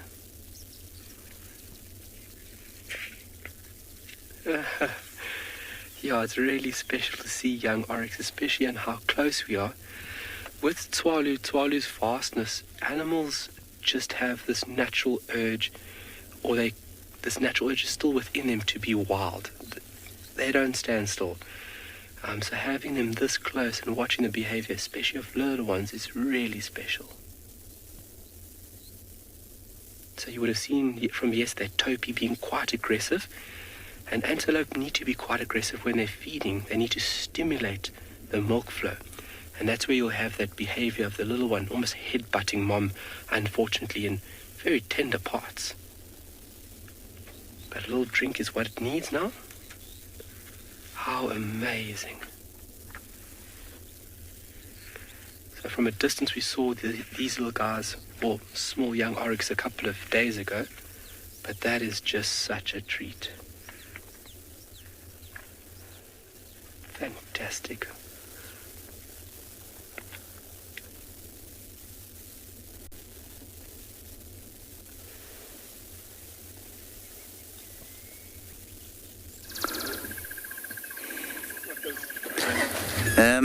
Our leopard is just behind us. We did lose signal, so I'm really loath to even move, but there she is.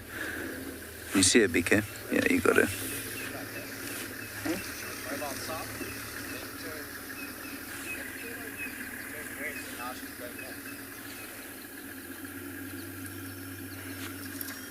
So she's been running all around this area this morning.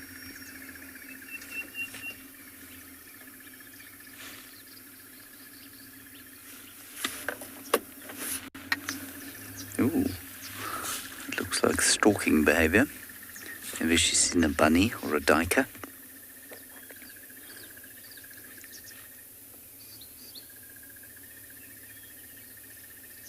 You can hear the lovely call of the crested barbet in the background there.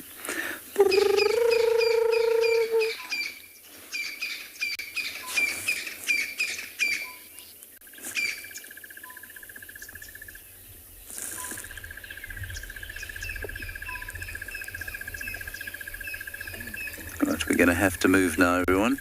So if you lose us, I apologize.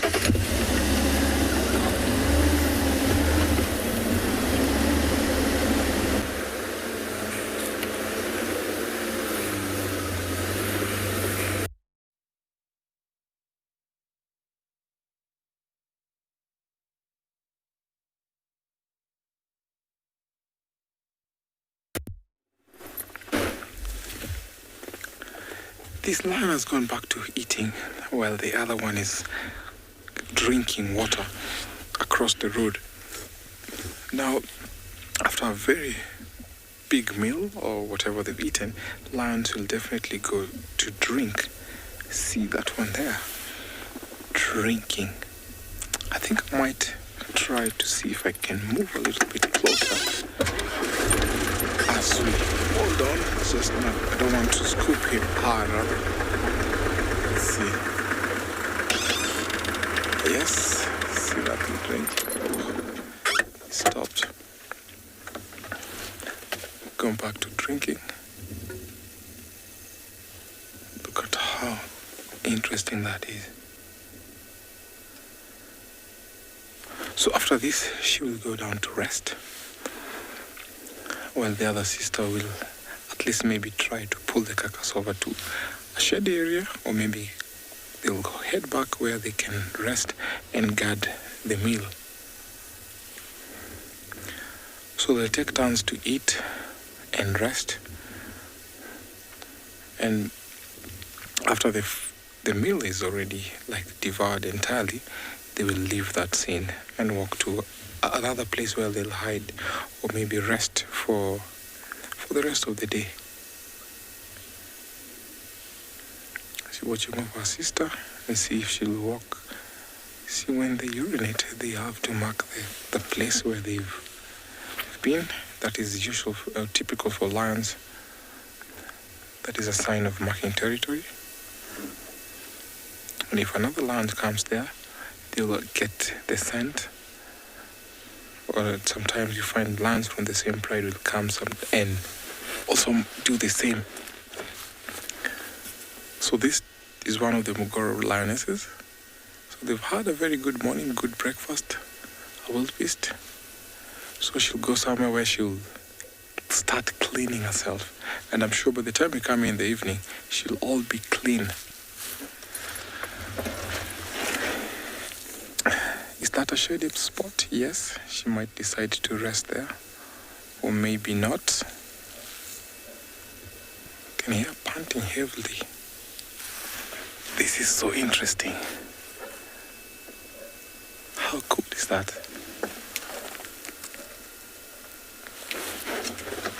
So, I'll still turn around, maybe get to a good position. Oh, she's picked the vehicle shade.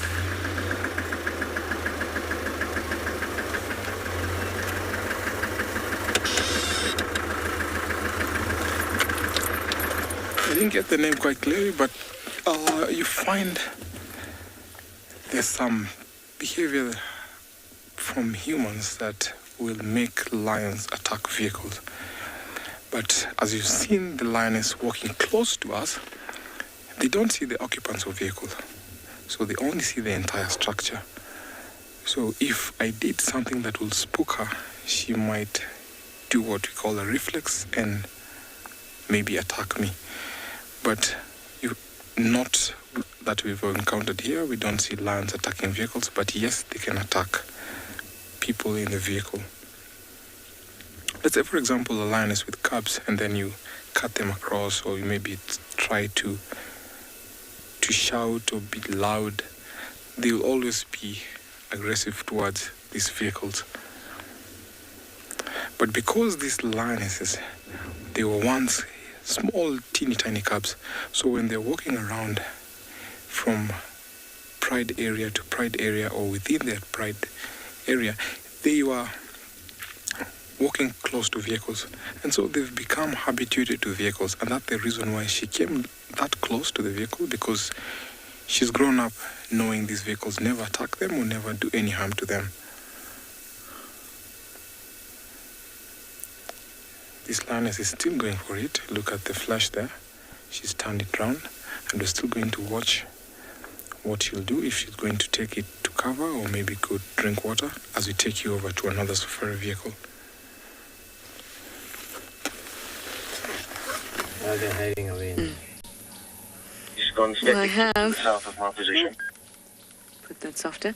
I have the most giraffes I've ever seen on Juma, and there's a couple of youngsters just hiding behind that bush that are necking. It is amazing.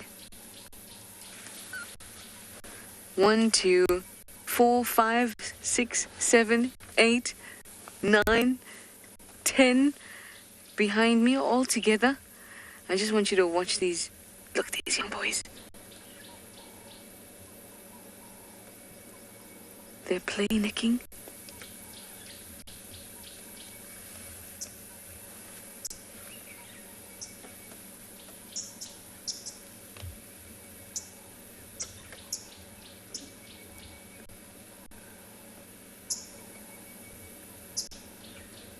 This is the most I've ever seen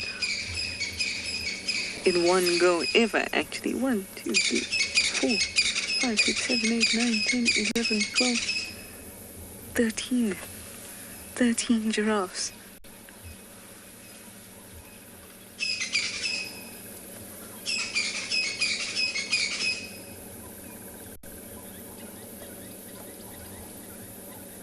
I wish they would pop out from behind a tree so we can have a good look at them. Oh, there's 4 behind there.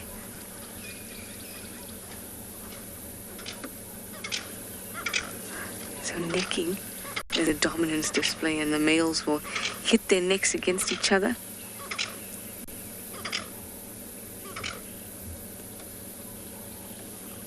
And that's why it's important for them to have a weighty head. There they go again.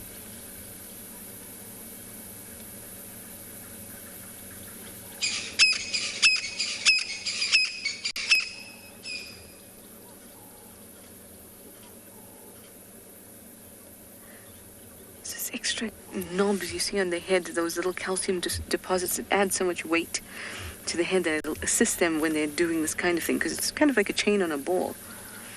If you have a heavy ball, you swing that chain around the giraffe's neck, in this case, it can really inflict some injury. Oh, it looks so awkward. They're being quite gentle. It can get much more brutal than this.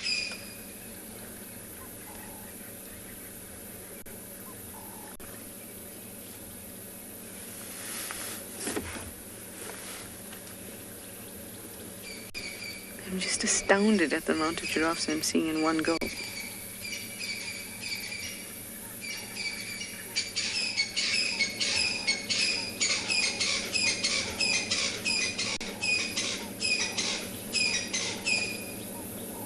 Looks like they're dancing.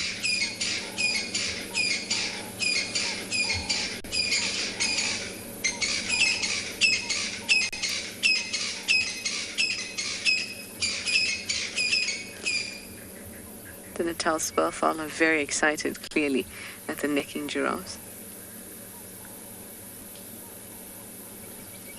Come on, step out, step out.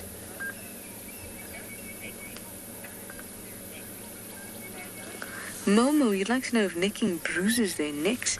Yeah, it gives them nasty injuries. Because remember, their head also has those ossicones in them. And the flinging around of the head and those 2 protrusions hitting into the neck of another, it will really, really hurt. stepped out into the open. Show us what you've got.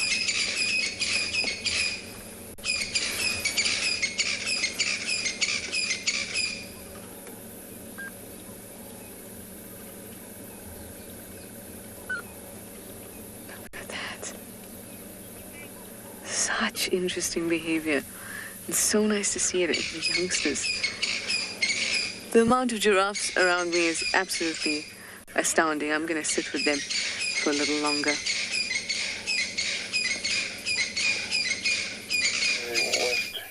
Southwest. Right, we've managed to get to a position where Tlalamba is, well, slightly behind a tree, but at least she is not moving. She's on a termite mound, and I've actually seen her on this very mound before. The only really unfortunate thing about having lost you when we did is that she started to call, and she gave a really fairly deafening snore.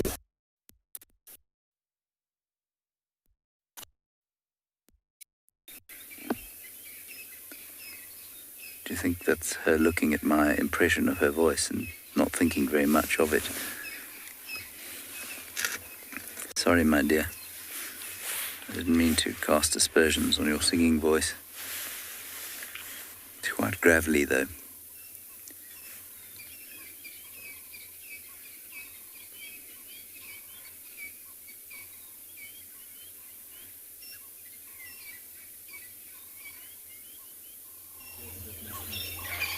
I really like the colour of a leopard in this kind of light. The softly lit background just after sunset or just before sunrise, or this kind of overclouded weather in this vegetation just really makes that gold pop, I think.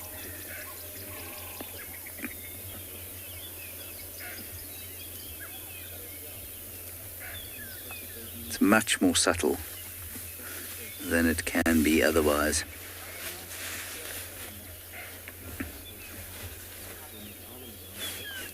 Hello, Hammond.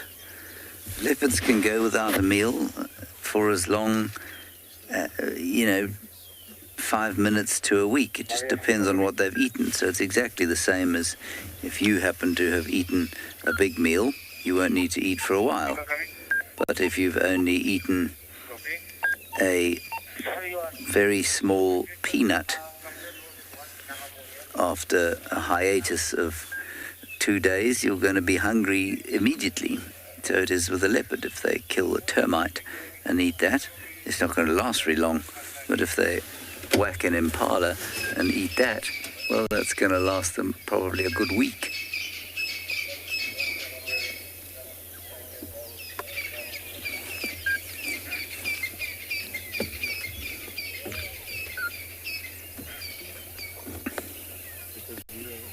Very special now.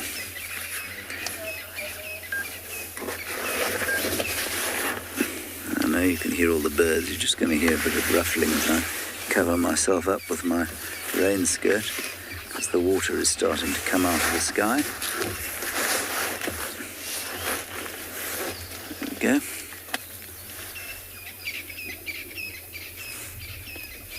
I wonder how long she'll rest there for. I think she can hear the elephants.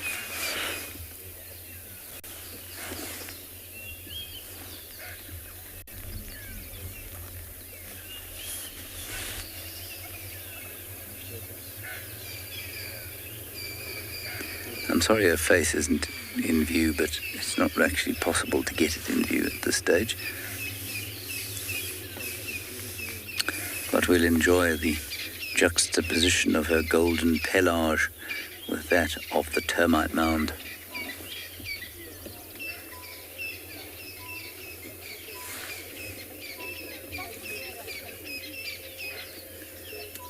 Hello, Karen. A jaguar is not found in the same place as a leopard.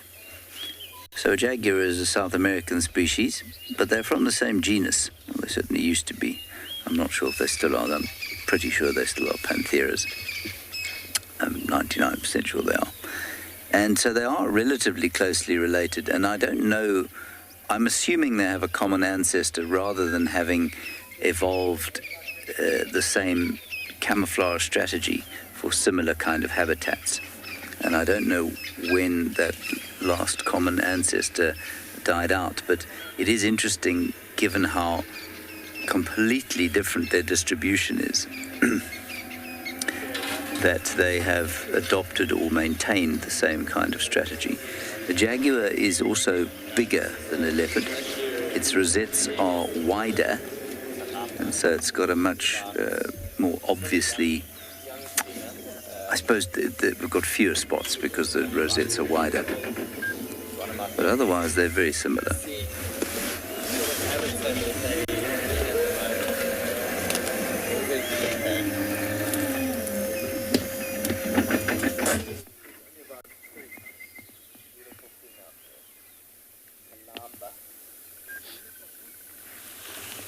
One day people will learn to say this cat's name.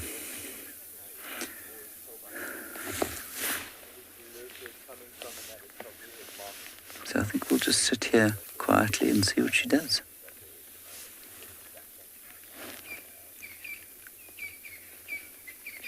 You can move it. Hi guys. We are still looking at these young males moving off, but we've just heard a Nyala alarm calling. So we're going to make a move. It was quite close to us, so we're going to make a move. These guys have stopped necking, but that was a really nice example of how those ossicones get rounded and shiny and they don't have any hair on them because they swing their head around trying to hit the opponent with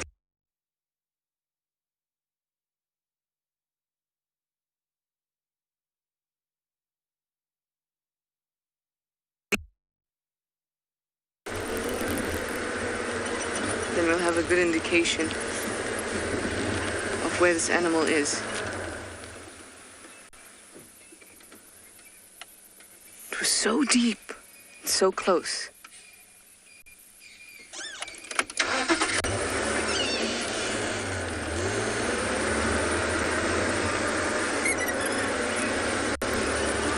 This is the road that we just came down to find these giraffe.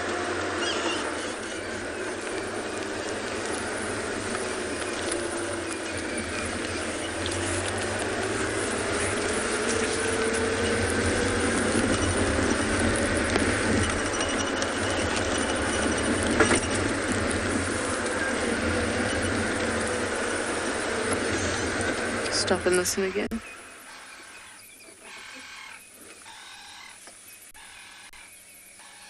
It sounded like little bombs going off. It was so close, and possibly in the drainage because it had that kind of echo quality to it. So Franklin, upset.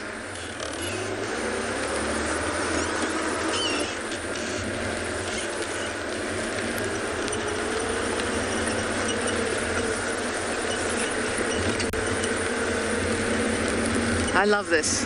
I love this so much because it tells me something is here right now. All right, off I go. I'm going to try and find it. Hopefully, I will.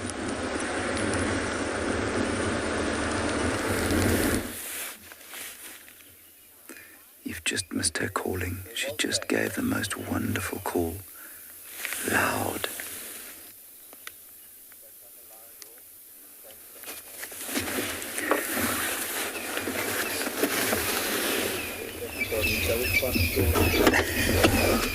Thank you, BK.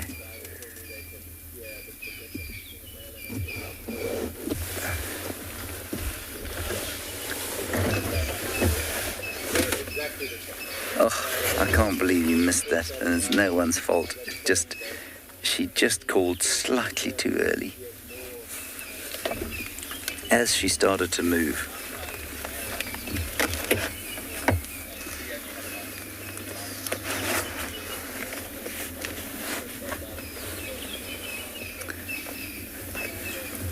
right, now we must try and follow her.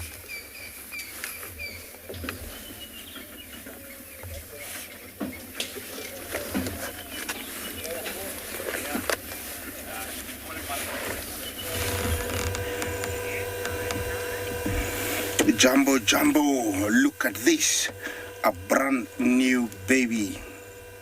A calf that's only maybe a day old. This is how small it is compared to its adult dad, who's at the left. Yeah, spooked the sister, I think. Looks like it's one big family reunion surrounding this Mairua bush, feeding on it. These are Maasai giraffe, and they are our tallest animals. Look at that tiny little guy. If you look in between the legs, you'll see the umbilical cord. It hasn't dropped, so it's only a few days, I'd say a day old. It's very, very small. No, doesn't know even what his eating brush is. He's just smelling. I think it's getting to learn all the taste or the smell of all different type of bushes. Oh, there's another one. Yeah, quite cute. Look at that. Both of them, you can tell they're doing the same, just smelling the bushes and not really eating, because right now they're just drinking. That behind there could be one of the moms. Where are you heading? Already it has gotten used to the oxpeckers. Oxpeckers are birds that feed on ticks and other annoying insects that are on these animals. There is one on the backside of that, the female there. Oh, the male doesn't like around, so he actually nearly got it. Yeah, this is a very nice scene. I hope you're enjoying this. These little guys could be about 2 to 3 days old.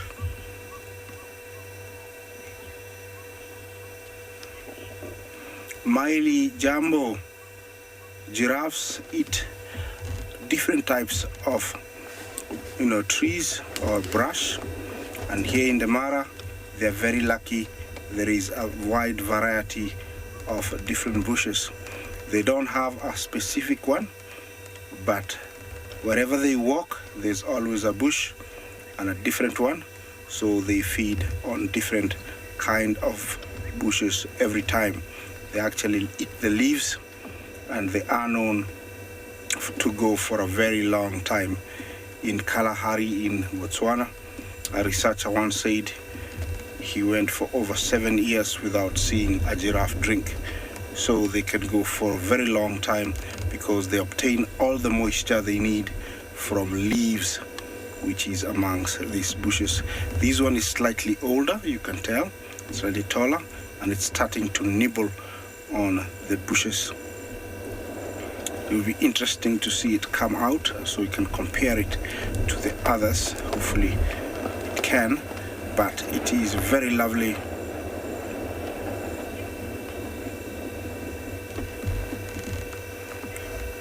Sandy Jumbo, over here is, the quicker you are on your feet, you are guaranteed, survival. Otherwise, if you struggle, then predators might come for you. So you have to be on your feet as soon as possible. Most of these grazers and browsers, these animals that feed on greens, have to stand up really, really fast. Look at that. Looks like he's starting to learn how to eat, leaves. You see that? So, as in about 20 to 30 minutes after birth, they are on their feet, and within an hour they are able to run. That's how quickly they adapt to life here, and within a few hours they are drinking, and within a few days they will be fully eating, brush. Usually the mothers form what we call a crèche, which is like a babysitting class or kindergarten, where they take turns to watch the little ones, and that's why they synchronize their matings, so they give birth almost at the same time. You might find 3 to 5 young ones at the same time. One get left with the young ones, while the others go grazing, and within every 2 hours a mother will come and suckle the youngster. I'm gonna stay here for a little bit more, and while I do that, let's give you something else in a different location.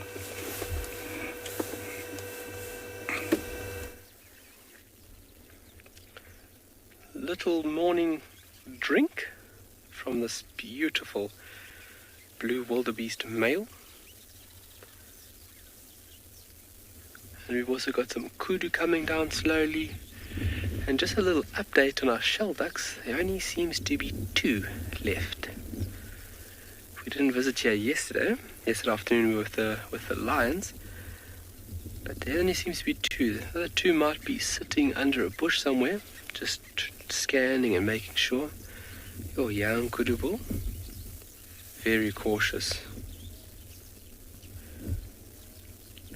Obviously, water is a very, very important element. And if you think about these animals, any water is good.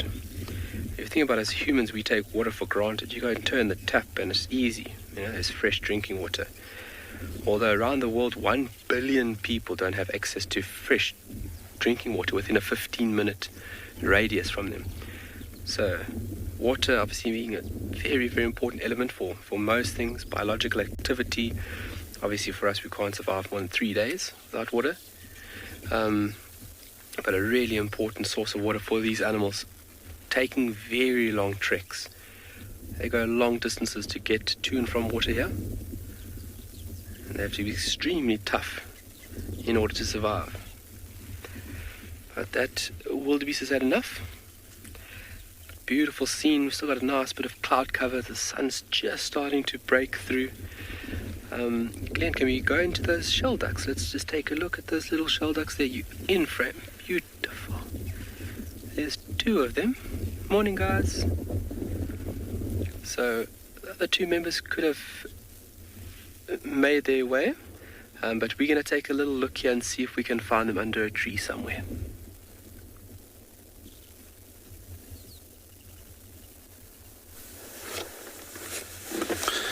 We're here in the Mara, left Lionesses eating one of the wildebeest that fall or succumbed to the lions. We have a herd of wildebeest here. They're not far from the Mara River, and we hope maybe they might try and go for some drink, or maybe decide to cross over to the other side of the Mara. This is a relative small herd. We have a few zebras with them. They look very much relaxed. And sometimes when you see them like this, you see most of them are facing the opposite direction. That is how they fall target or fall prey to lions or other predators. You can hear them ratting, still the males courting the females. This is still one during the mating season. As in time of about 8 months, they'll all be ready to give birth. And it's reckoned about 800,000 wildebeest give birth in February or March. What a big number. So by the time they leave the Mara, the grass will already be developed, be full or covered, only leaving a very, very soft or thin layer of grass. And because they walk in big numbers, sometimes wherever they walk, they cut off or chop the grass with their hooves, and only dust can be seen in certain parts, especially at the river crossing points. We have a few taupies amongst them who also join them in the migration. The Thompson gazelles, the elands also do join. But second to this, the big number is the wildebeest, and the zebra, which also play a good association in terms of security as they walk or traverse this ecosystem.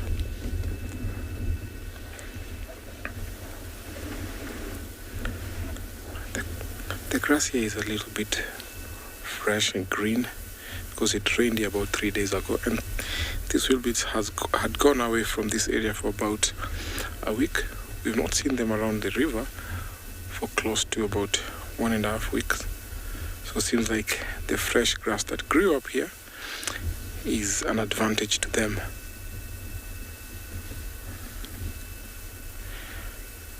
But I've heard news that a few herds are moving back to the Serengeti, as we had these ones here.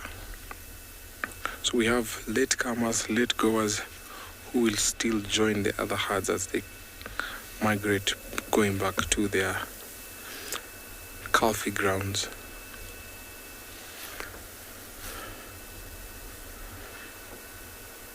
See that one already resting there. What a good spot to rest. At least they have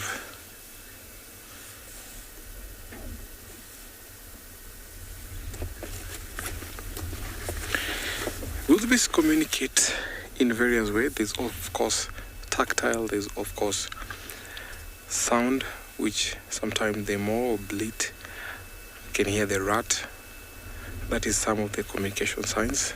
And of course they have a gland that they omit on their front hooves, and sometimes when they're following each other, they're able to smell that gland and be able to follow one another.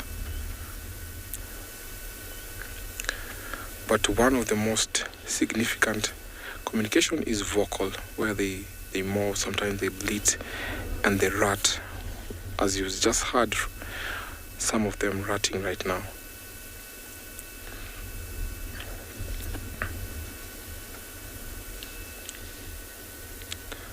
Seems like they've not yet decided if they can carry on to the river. I might drive towards the river because I've seen some few zebras approaching. Maybe if they want to go for a drink and see if there are crocodiles in the river.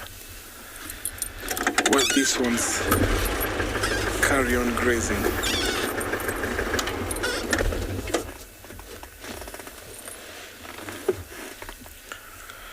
Thank you for your question. The Mara River is about 290 kilometers from the mouth to the source, and it cuts through the Mara about 60 kilometers. So that is the length of the Mara from the mouth to the source, and the length within the Mara Game Reserve.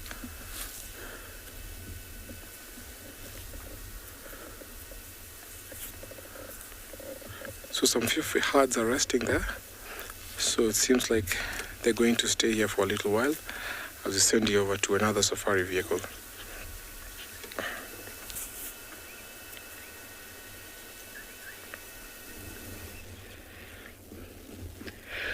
So still only 2, but Mom and Dad are not here as well. So they could be at the back of those trees that are at the southern side of this pan, at the back there. They could be at the back over there busy feeding. So I'm not gonna count the ducks before they have flown. Maybe they're still here and just busy feeding at this point. But those 2 are very relaxed, taking it easy. You can see how they're laying in little depressions to minimize overall exposure, and obviously just eliminating the potential chance of a predator seeing them, especially an aerial predator. This area would be used a lot by falcons and hawks, coming from quite a high height and just do this very fast low-laying swoop to catch unexpected birds at a watering hole like this. It's also a very favored waterhole by guides coming in here, having a little morning coffee. Would sit here and have a little morning coffee, chat, look at tracks, look at a few birds. It's just a very beautiful scene. Even sundown is in the late afternoon, but a spectacular spot for birding, and something we thought we would just come pop in here and just take a quick squiz on what's happening. Also looking for some tracks of animals that have moved in and out. This is a very favored spot by Cheetah. Glenn, can we maybe just focus on that tree there for us?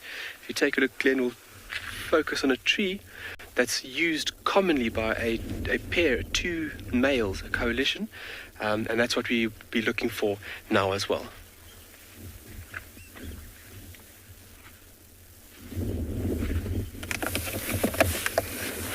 Been having a wonderful time. We've managed to catch up with her again, courtesy of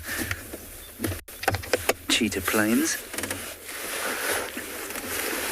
There she is. She just climbed up a fallen down tree and then climbed down the fallen down tree and then went into the thickest bush she could find so that we couldn't see her anymore. Charles, come in. Just trying to help somebody else get into the sighting. Charles, come in. Okay. Where are you now? We can't get your audio, so we came north to the fire prep. Okay, she's heading south now. She's about halfway between the drainage line and the ridge crest. In fact, she's just west off the ridge crest.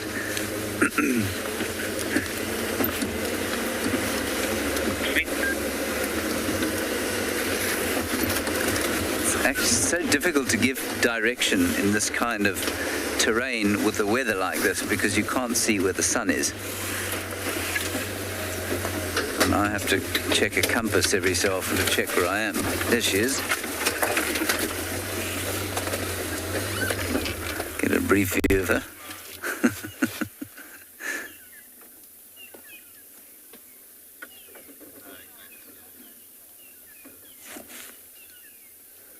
Sorry about the pole. It is raining.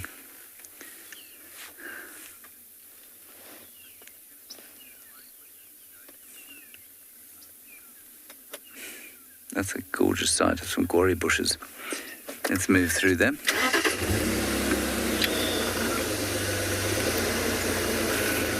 No, Jake, I don't know of any males close to Tlalamba in this area. She is in the territory of Mulwati, the male leopard, at the moment, and the fact that we don't know if he's around here is not a testament to actually not knowing whether he's here. It's a testament to the fact that he is impossible to find. So he could be right nearby, but he will not tolerate being around vehicles.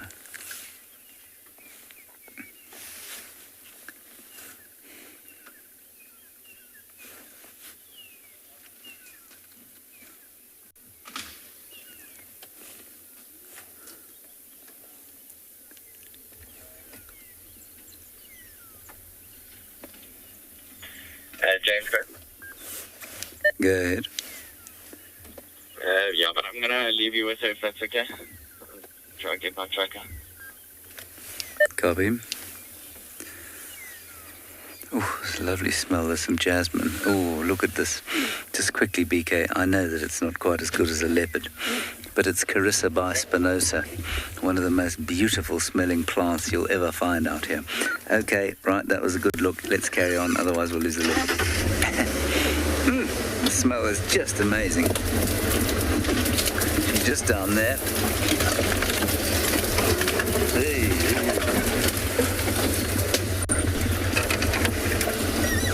All right, we'll try and keep up with her. Hopefully have her when you come back.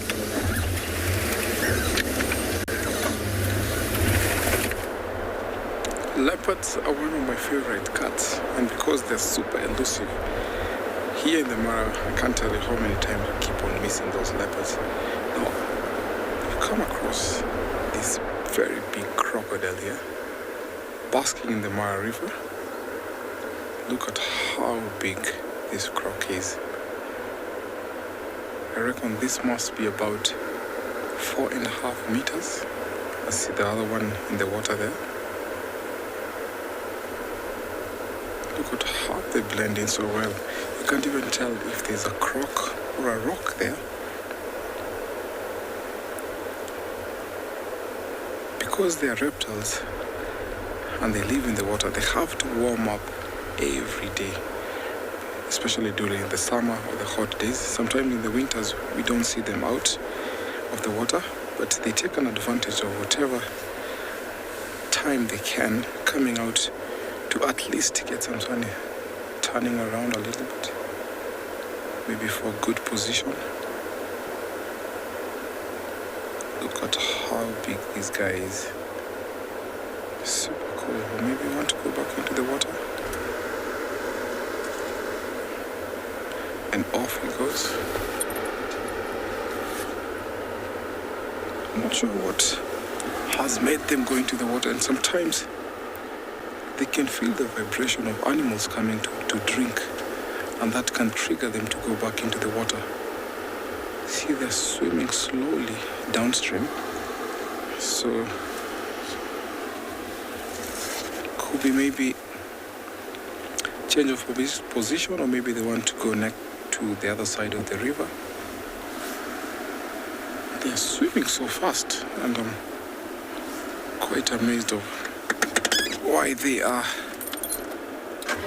going downstream. It seems like a race there.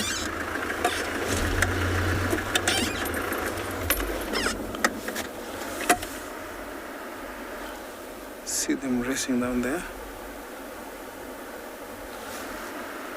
Super interesting. And sometimes the big males also challenge the youngsters. But these two seems like the same size. Not quite sure if he doesn't want him near him or what's going on.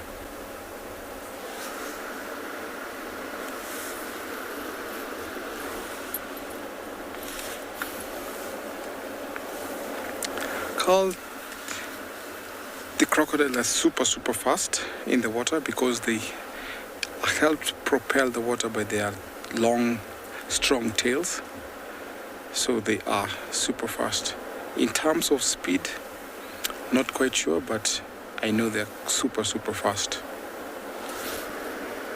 So he's decided to turn around while the other one has swum downstream.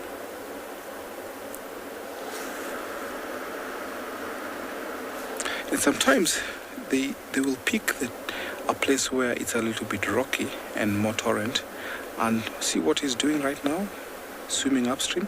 They sometimes open their mouth, and so when the water is running downstream, they get to fish. So whatever is trapped between their teeth, so they open a little bit wide their mouth, and so water washing the fish downstream, and the fish gets to be trapped into their mouth. So sometimes they cannot eat whatever is coming to drink, because animals choose very safe spots to come and drink. So this crocodile use another trick of fishing, where they'll open their mouth slightly and make their teeth shield or trap whatever they get hold of. And sometimes the catfish that we utilize these torrents will be what they catch. See, that one has positioned itself in a strategic position, while this other one is swimming upstream.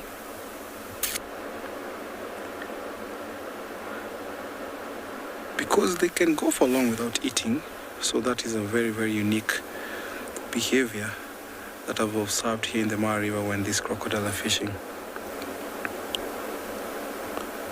Of course, in other places you've seen animals who have specialized or adapted to fishing, like the bears when the fishes are migrating, so they take that advantage. So here, because we don't have the fish migration, but the water currents sometimes bring along fishes and other tiny creatures.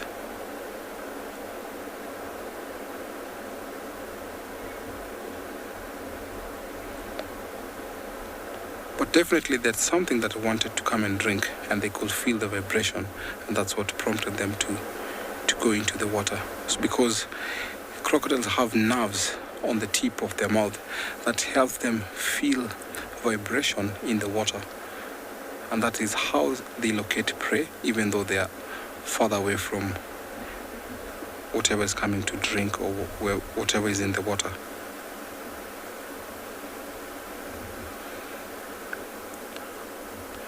Adaptation has played a very key role in all these species living around these ecosystems.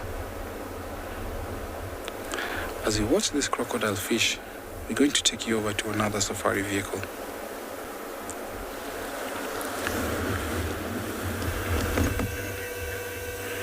Well, from crocodiles to another large browser of the African plains, the eland.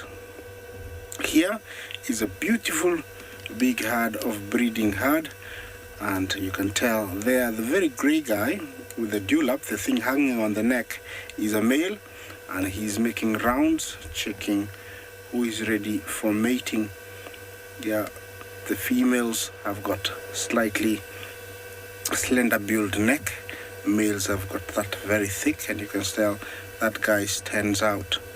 Yeah, he's really interested in that female. And these guys are very, very shy. It's very hard to get close to them. And they also do the annual migration. I have forgotten to mention that a few times, but they do migrate in their thousands. They're very sensitive to human noise, and that's why, you know, every now and then they have to turn and look towards where I am. They're quite a distance, but with the ability of our powerful camera, we are able to bring a close-up of them to you. Look at how big that herd is. So beautiful. And there's one pretending to be the king of the castle. He's over there.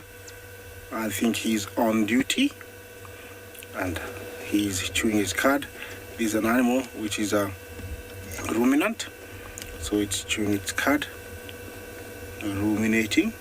It's getting hot, that's why you can tell there's a bit of a mirage behind there, behind the eland. Looks like there is water, but there isn't any. It's just all eland. I don't know what happened to one horn of the other one to the right. Do you see that, Bungay?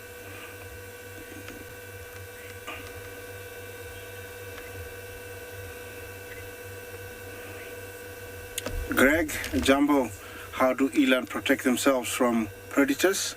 Well, very much like other animals, the first thing is to see them before they approach, and if they are at that distance where they can run away, then, you know, use speed, trot away if it's eland or zebra, and if they are too close, then they use their horns to gore them or stab them, or their hind legs to kick. Those are the three defense mechanisms.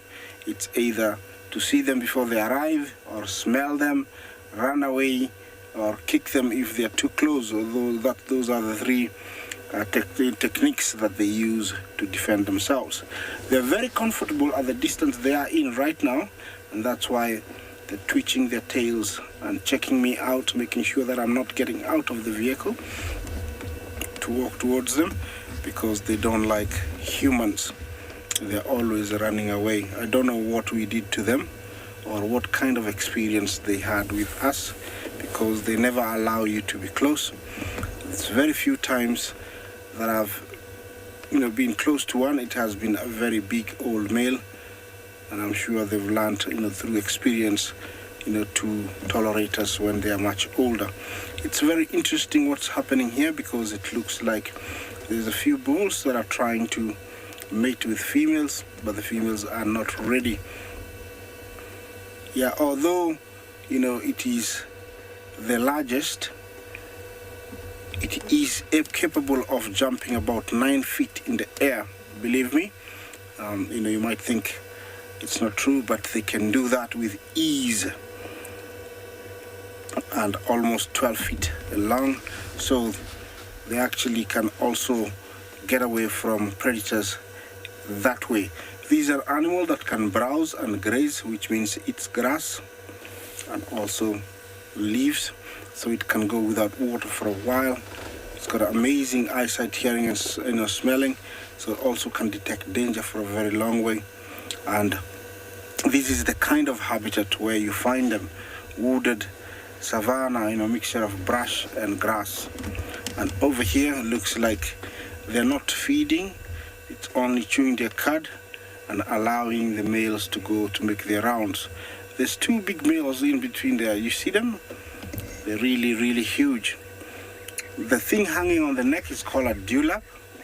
It plays no vital role, but I think it makes the male looks intimidating, and also increases its body size to intimidate other males during mating time, which is called lacking.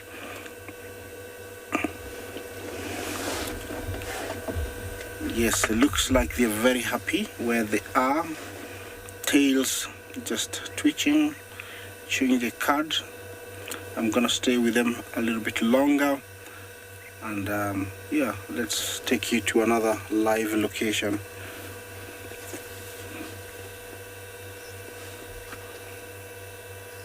Good morning everyone, and welcome finally to and beyond Pinder Private Game Reserve. It's a very cloudy and overcast day and still very, very wet. And myself and Craig have just been waiting undercover for an opportunity to come out. Sorry, I'm Grant, and behind the camera is Craig. And yeah, we've been waiting under some cover for an opportunity to come and try and find you some animals. And this morning, so far it's been quite quiet, but we have managed to come across these two guinea fowl that are just preening themselves after the rain last night, taking the gap in the weather to rinse through their feathers, try to get rid of some of the water. And these are crested guinea fowl, different to the helmeted guinea fowl, which are the slightly more common ones, more abundant ones across southern Africa. And if you look carefully, you might see that these guinea fowls have got quite a dark red eye, different to the helmeted guinea fowl, which has a pretty much black or brown eye. And then that very distinct clump of feathers on the top of the head gives it its name of the crested guinea fowl.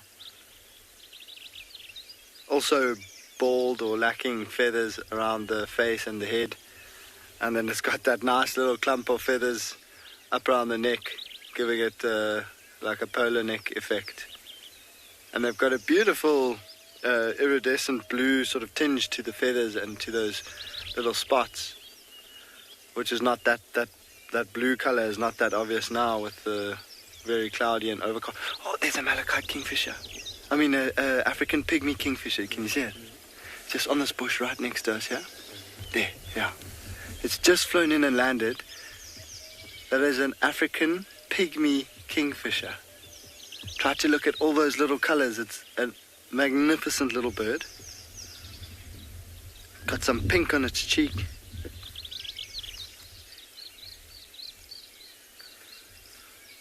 That's one of the more striking little birds that we get out here. And off it goes.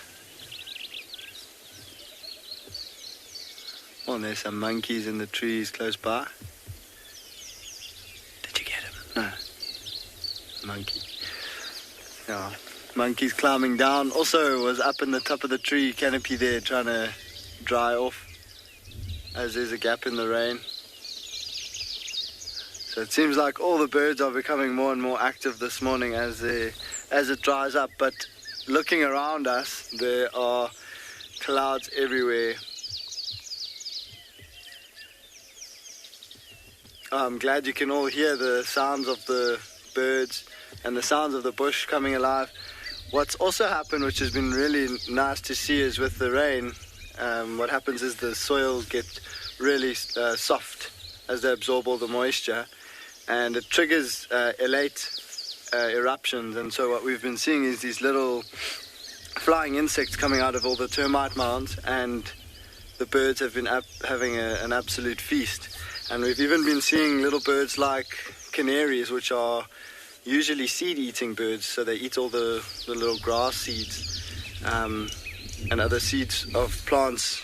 And what they're doing now is they're also joining in on the feast. As those elates are coming out of the mounds, they're making the most of the opportunity to get some extra protein in.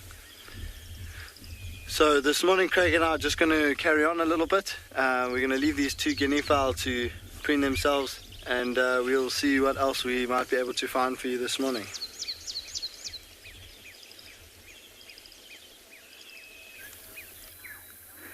Right, Tlalamba has finally decided that she can sit still for a little while, although she seems to have spotted something she might want to eat. It has been something of a off-road adventure following her through here. But how lovely. Pubi with her. Looks like she's about to pounce on something. Oh, well, I'm not sure what that would be, unless it's Tristan. Maybe she's taken a fancy to Tristan. Who could blame her?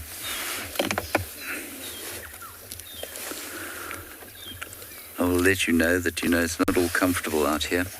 BK has managed to get a scratch on his little face. It's not a little face, it's a big face. But I've told him it doesn't count because there isn't any blood. It's just a very substantial welt.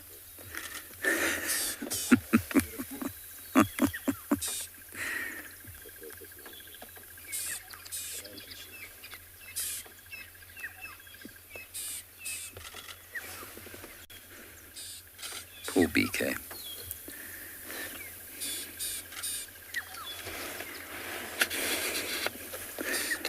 BK, will you be all right?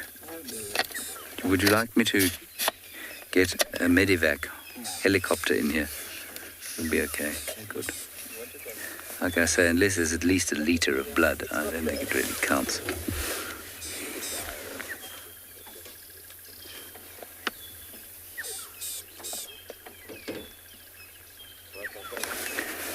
I must say, I do think that a leopard in this kind of light is best. I find the golden, when it's too golden, it just almost doesn't look real.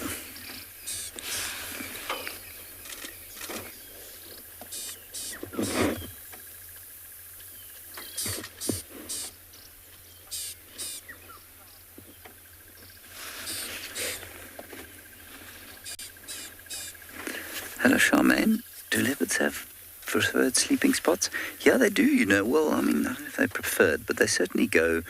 They are creatures of habit in some respects. They do go back to the same places to sleep. Now, whether that's personal preference or because those happen to be generically good places to sleep, I'm not sure.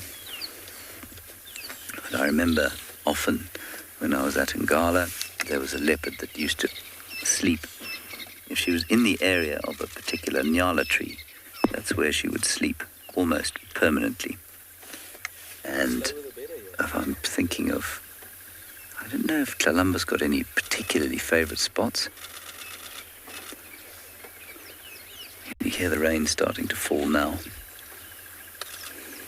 That termite mound where we've had her initially, when her head was behind the sticks, I've seen her on that one before. But you see, I think that's a generically good spot for a leopard to lie. There's good cover, shade, and a good vantage.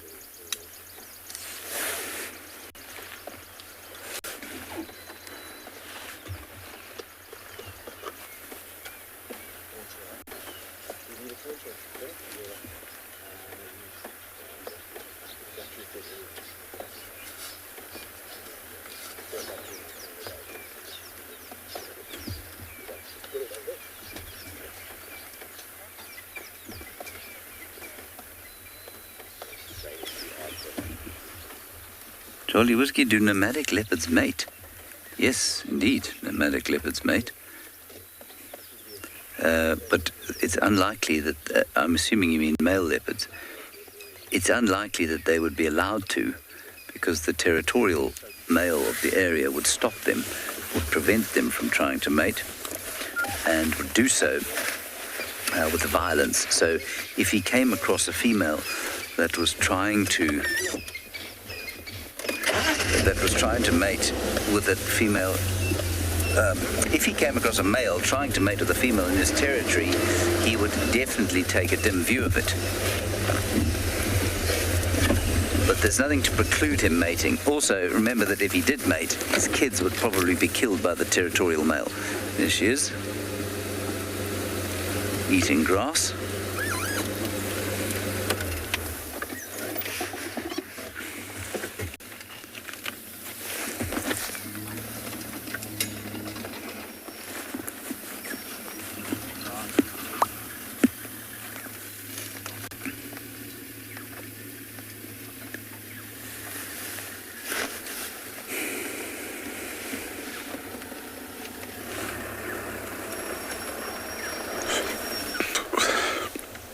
From the leopard to the one of the big five, the buffalo.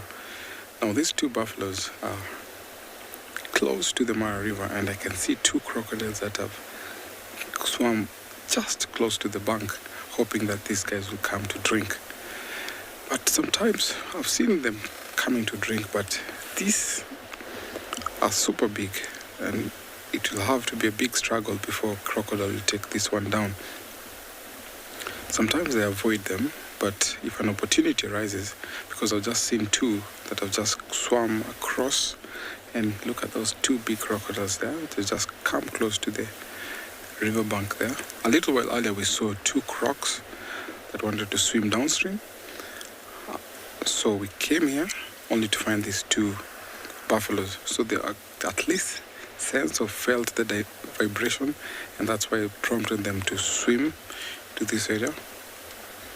There was only one crocodile when we came here, so the other one just joined in.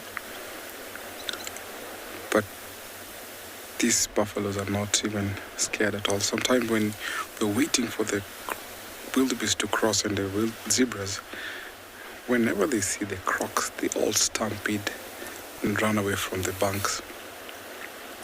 There's fresh grass around here, so he's still enjoying. Being an old bull, they have to go to drink on a regular basis, and where the grass is a little bit soft. Look at how massive his neck is.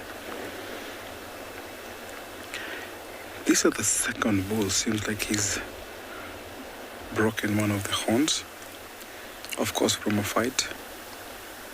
They're now deciding to go up, or maybe they had some few drinks. When they're thirsty, I've seen them drinking for up to 4 minutes without raising their heads. So they drink a lot also, but not as compared to elephants, who can drink about 170 liters at one go. His right horn is broken, and you can see he's missing part of his tail. Who knows how much struggle he's gone through life. He's lost found on his hind leg at the back. So when the mud wallow, it helps them protect their skin from biting insects and ticks, and also keeps them cool. These bulls hang around by themselves here. I've seen them for quite a while, so there's always two around this main crossing. This is the particular spot that we call the main crossing, where zebras and wildebeest utilize this space to get across from either side. We've seen big numbers of wildebeest drinking here and even cross. See, he's rubbing off his facial gland onto the reeds there.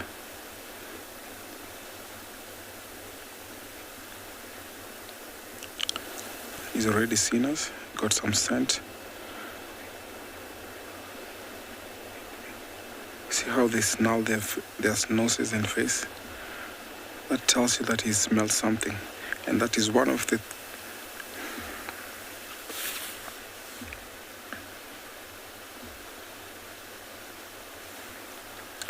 Can the buffalo capsize? Yes, they can. So when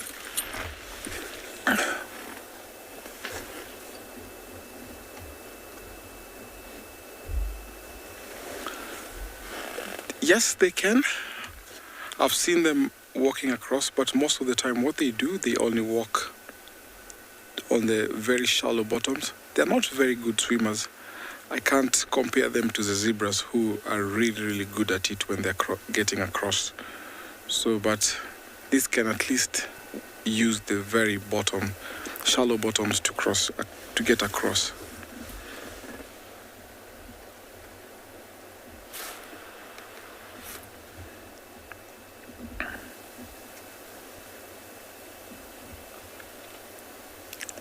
So these buffaloes have decided to go up the rocky hill. So we're going to turn you over to another safari vehicle.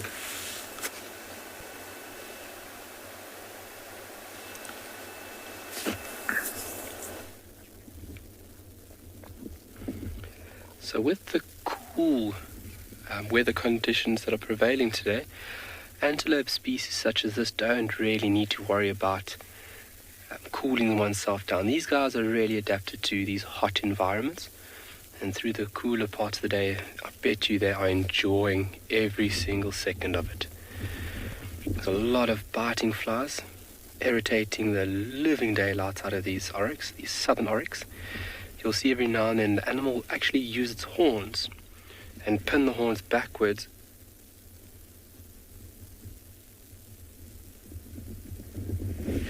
use its horns to actually deter and chase the flies off of the back. Those horns are tools, and they can use them even to scratch themselves. If they've got an itch somewhere on the back, they use their horns just to relieve that itchy spot. Tails wagging vigorously just to try and chase them away, and you can see where they're going is trying to go in between the hind legs where those biting flies, those cattle louse flies will be feeding right now. And it's got to be frustrating not having the ability to scratch or get in there to chase them away. It's got to be very, very irritating.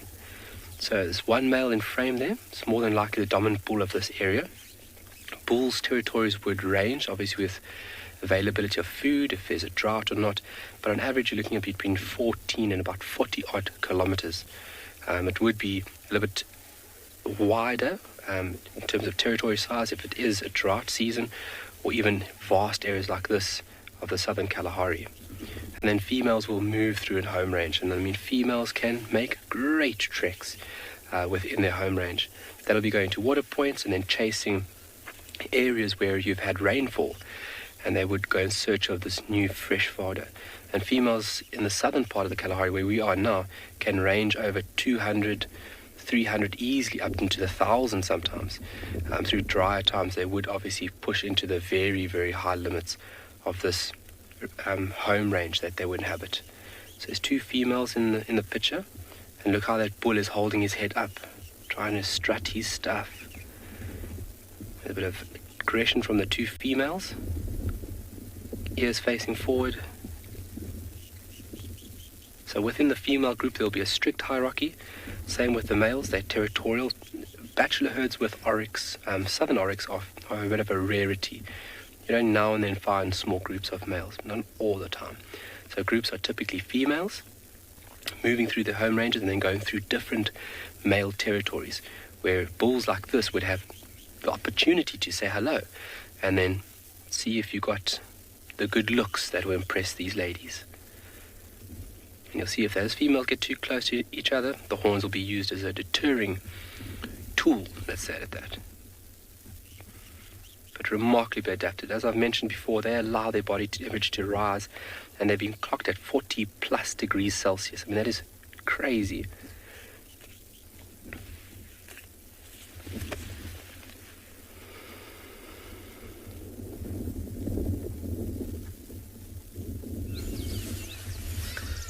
Welcome back to Ambion Pind, everyone. And we found this beautiful Nyala bull just starting to sort of move around. Also would have been hunkered down with the rain, and now that it's clearing up a little bit, he's starting to move and feed.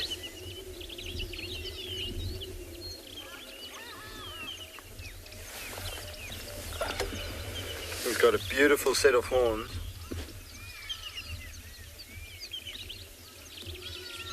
Oh, and look at that white fluffy fur underneath the tail. Giving us a number 2 there.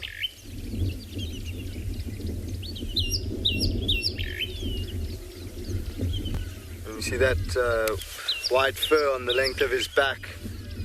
It's usually standing quite upright and very fluffy, but it's obviously still quite damp, so it's looking a bit sad today.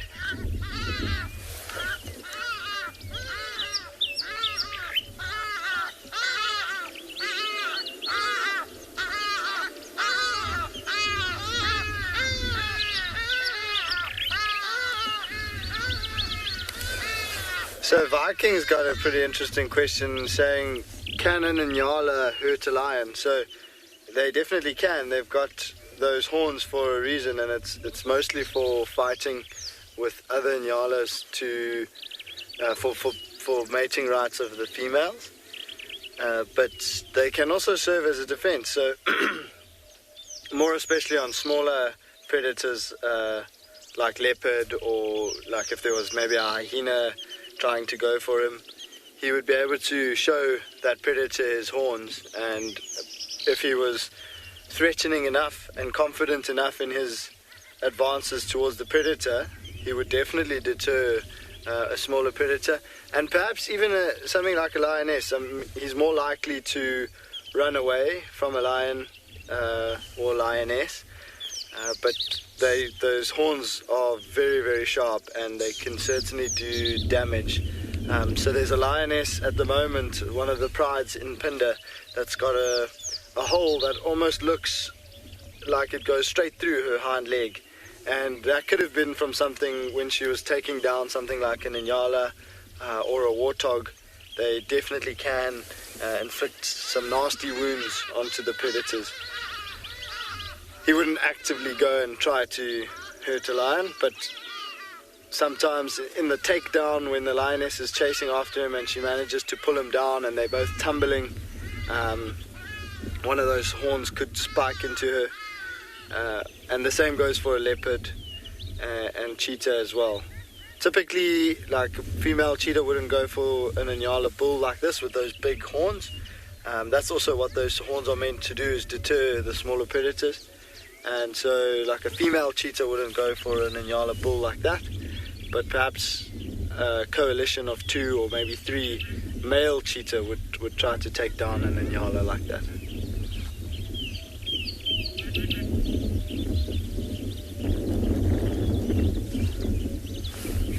We are starting to get a little bit of rain again here, so myself and Craig are going to just try and see if we can get a little bit of cover. Definitely look after the equipment.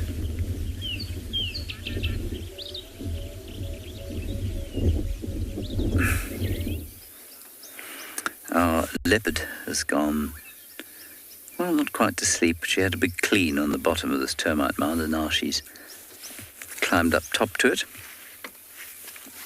possibly hoping to spot something delicious walking past underneath. I can see some Impala way in the distance, through all the bushes, down through the riverbed.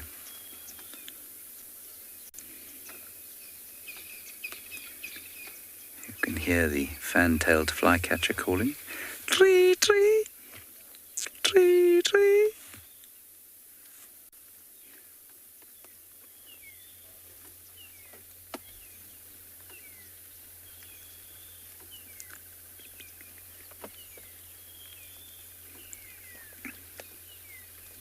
Yeah, she spotted those Impala now. You can see her ears have pricked forward, but they're a long way away.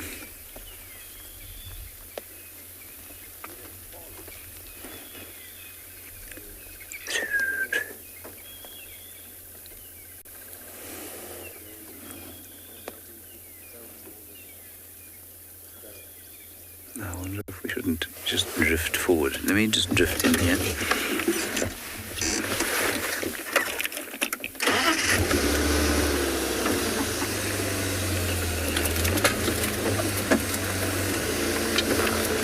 Oh dear, there's a lot of water now on this roof.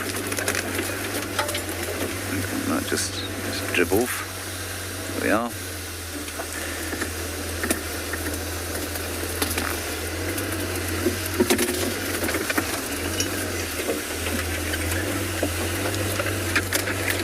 Oh, she's going to go for something. Okay there, BK.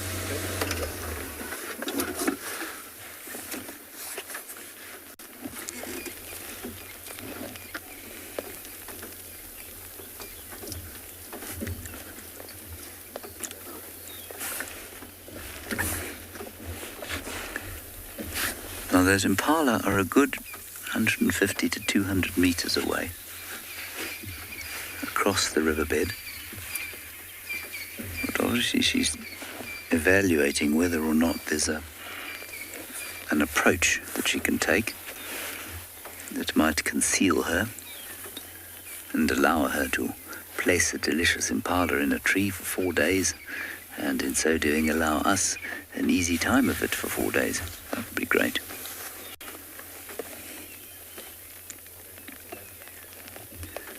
I know this isn't the best view, but I don't want to move again, mainly because there's an impenetrable thicket straight in front of me. Ooh. I don't think it's the impala. I think she's seen something else. Impala are much too far away.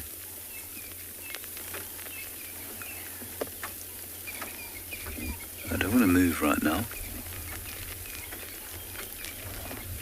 I now know that there is only a view of the top of a termite mound, which is not going to win any natural history filmmaking awards. Charles just going to go behind and have a look.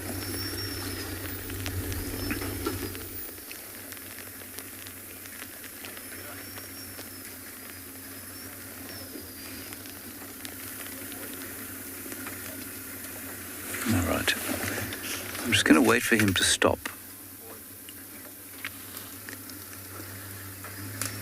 Because I don't know where she's gone. She's there. Have you got her? Yep.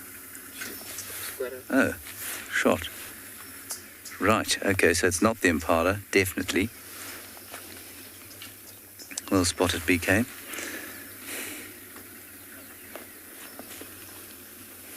There's something in that tree.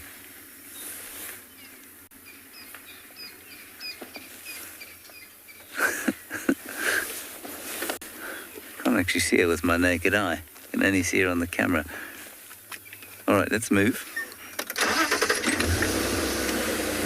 The tree I'm looking at, I'm just unsighted. I don't see anything in the tree.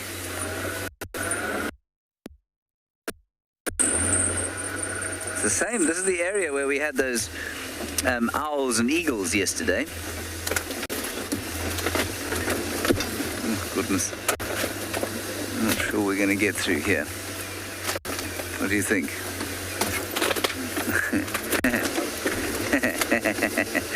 I think that's the end of that. Yeah, we're not going to make it through this way. Might not even make it out. Are we still alive?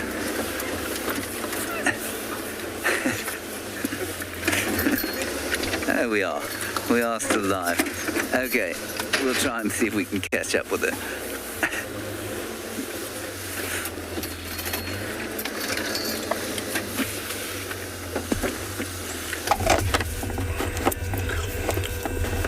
I hope that leopard is successful, but I have a road blocked by zebras not crossing. And they have gathered up and teamed up with a few hundred wildebeest, and they have decided that this is an area they want to be, and here animals have got the right of way, and there is nothing I can do but to sit here and watch them. Remember, this is a live safari, and I'm in Masai Mara, in the Mara Triangle in Kenya. These are part of the migrating herds that have been present in the Mara for the last 3 months, and I'm very happy to have them here. The area I'm in is called Olpunyata, and Olpunyata means swamp. There's plenty of water here, and that's why all these animals are here. After feeding yesterday, this morning, they have decided to come and have a drink, and so maybe after drinking, they've they're too full. They're waiting for digestion to take place a little bit, and then they're going to move on. These kind of swamps and water holes are what keeps these animals going out in the plains for much longer before they get to the the river that is infested with crocodiles. It is much easier to survive here than going down there. You can tell some of the wildebeest are sitting down which is gonna make me stay here longer.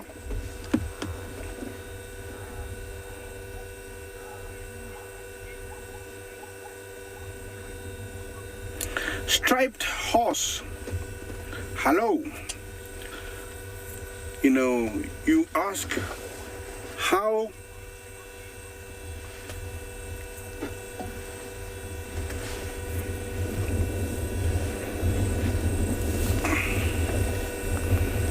just no moving. Wow, whoever spotted that on the last segment, well done. Attention to detail. So we just made a U-turn and it's a Cape cobra residing in this little underground burrow system here on the bank of this dam. So with Cape cobras you can have them in a variety of different color forms or morphs. And Tswalu exhibits quite a wide range. Normally in certain areas you'll get this beautiful golden individual, certain areas you get dark ones, mottled ones. Here on Tswalu, we exhibit and have this display of an array of different color schemes on these animals. And there's a lot of research going into to see why and how these color schemes are coming about. We can see from the shape of the head that this is definitely a Cape cobra. Wow, this is incredible and well done, because obviously we missed it, being tied into what's going on. Well done, FC, for spotting that. You guys can come track for me any day. Amazing. What a sight this is. So now with the increasing temperatures that we're experiencing, reptiles like us will become a lot more active.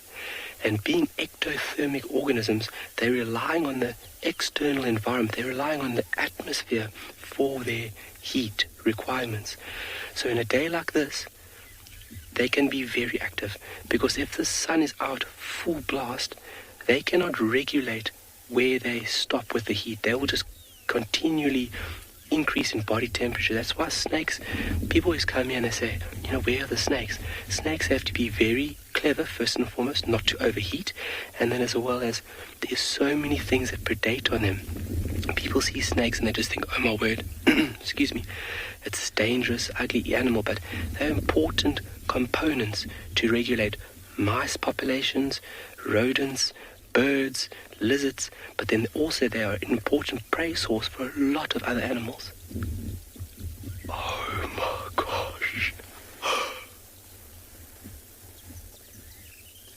So typically what we're seeing there, guys, is from,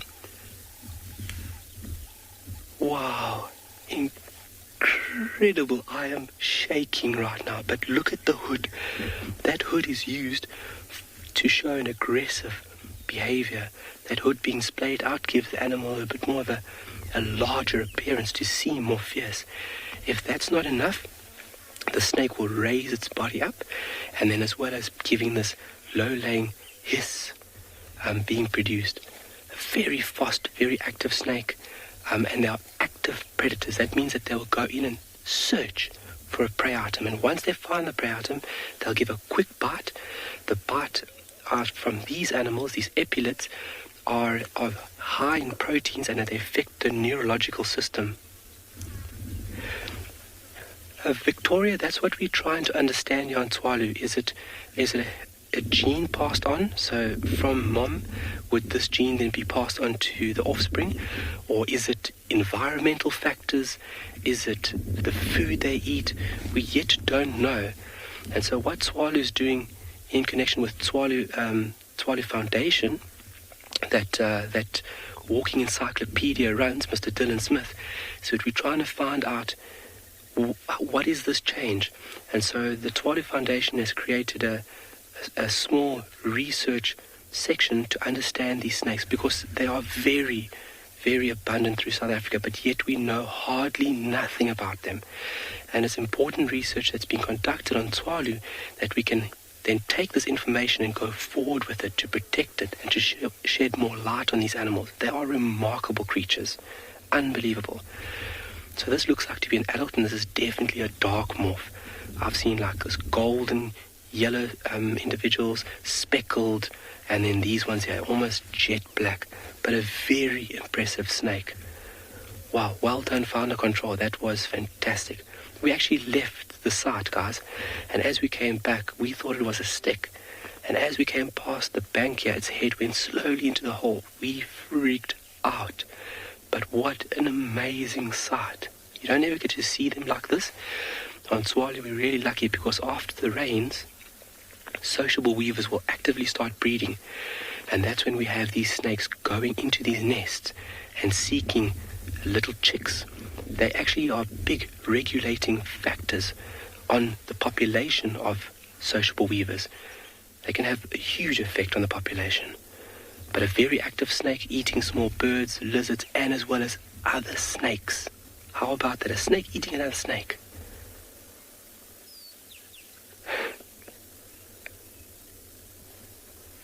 Yo, cat got my tongue. If you really want to see the speed, I'm going to run and I'm allowed to chase me. No, I'm just joking. I'm not going to do that. They're fairly quick. I'd put them at about 8. At full tilt, they got this beautiful sidewinding motion, very fast serpentine motion that they move in. So snakes move either in a form of what we refer to as concertina, so the head being stretched forward and the rest of the body coming up, or you get rectiliar motion. That's like your bigger snakes, like your pythons. You get sidewinding, which is desert adapted, and then you get serpentine motion. But this individual is very good at this typical snake-like motion. Extremely fast, basically swaying the body left and right, and basically just touching certain parts of the body. I'd put it at under between 5 and 8 kilometers an hour. This snake can put down speed. So actively pursuing prey like it gives it a massive advantage.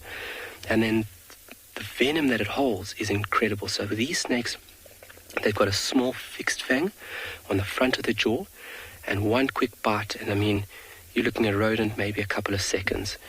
If it was unfortunately in that position where it bit a human, you've got about 15, 20 minutes, and then things really start setting. It affects your neurological system, so from heart rate, respiration, blood pressure, motor functions, everything. It's a very dangerous snake. So when handling snakes, you always got to be very careful, but you shouldn't. You should leave them be as is and watch from a distance. You never want to be messing around with a snake unless you've got the knowledge and the skill to do so.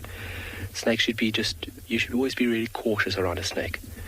But an amazing snake. So what he's more than likely doing now is coming out the burrow system. It's a little bit cooler inside there. So he's feeling a little bit sluggish, and he's just poking his head out. And his dark body will be absorbing a lot more solar radiation than another morph, let's say it that. And that's also why he could have that hood splayed, is that he's absorbing a bit of heat and he's basically charging himself up for the day. Amazing. But hopefully when we get rains, we would see a lot more activity of these snakes on the sociable weaver nest.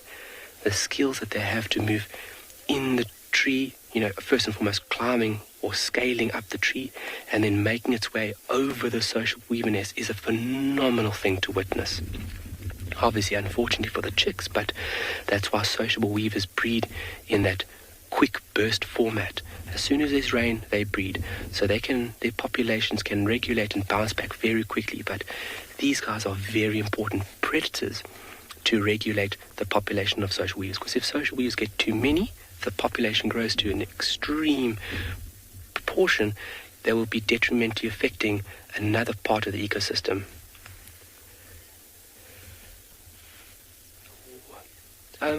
Amanda, how close are we to the snake? Glenn can show you right now. So we are about 20 meters, I would say 20 meters from the snake. And if you take a look at the snake, he can't actually pinpoint us. He doesn't actually really see us. He sees us as a dark object. There's only a few snakes in South Africa that are able to recognize stationary prey, and this is not one of them. The two snakes that can do that is a snake called a boomslang, translated from Afrikaans as tree snake, a very active predator within the boreal system, so tree systems, and then a vine or twig snake. So this snake, if I stand 2 meters from him, if I stand dead still, he he won't really pick me up unless I move. His eyesight is designed to pick up on movement. But amazing. I can't believe we got this. I really thought it was a stick. I was like, no, it's just a stick. And then the little head went down in the hole and I had to pull the handbrake. Fantastic.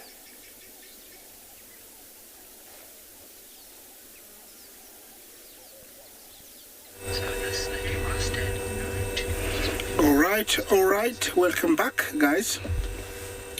And I still am stuck here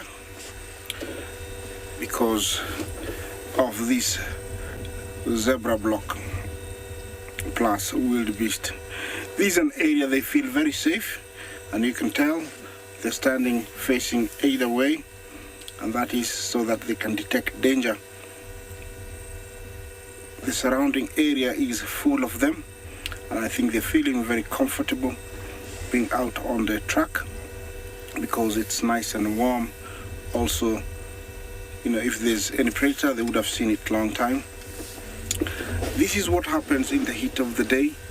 They try and utilize all the energy because of the heat and just stand in one position instead of running, so they would lose lots of water. Some of them will recognize that it's getting hotter, and so they'll move towards shady spots. But these guys here have decided that this is the perfect position for them to be. I don't know for how much longer, because I'll be wanting to continue, and I'm hoping they're gonna either move right or left. Most of the zebra you see, they are fully grown, and the wildebeest, so they have been here maybe before, and some of them have been in the migration. That is a fact.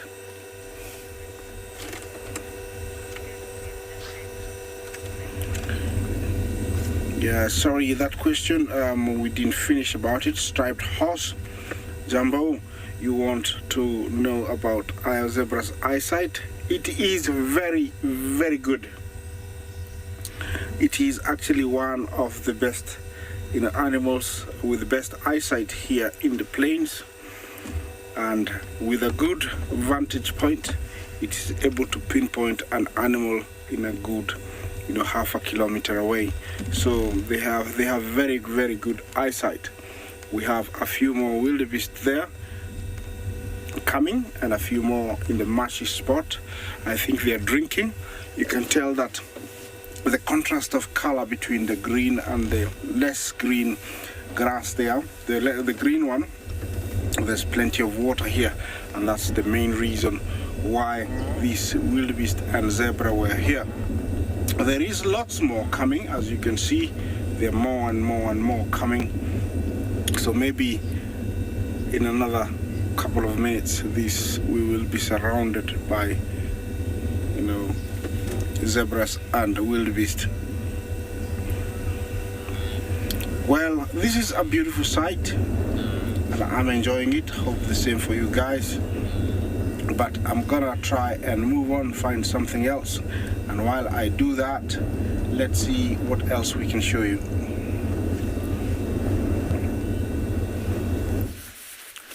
From the zebra to our lioness here, who is guarding her meal. So she's dragged the carcass to where she'll at least guard the carcass for the rest of the day. It's not far from our waterhole where we saw earlier when she went to drink and then came back. So the second lioness has gone to rest over at a very good spot where there's shade. But it seems like this area is open and more sun. So I think she might decide either to go rest or maybe drag that carcass to another safe point. Because see, look at how she's panting. That tells you she's so hot right now. That carcass is next to the road, so it means that she has to drag it somewhere where at least she can lie down very well, and at least where there's shade. See what she's doing now? I think maybe she might go for some bitings there, or maybe move it. Yes, he decided to eat a little bit. They've managed to eat almost the entire carcass. It seems like these lionesses were hungry, super hungry. But because that wildebeest was a young one, oh yes, she's decided to move it to a good area where at least it's sheltered away with the good shade and where the carcass will be away from scavengers, the hyenas and the vultures.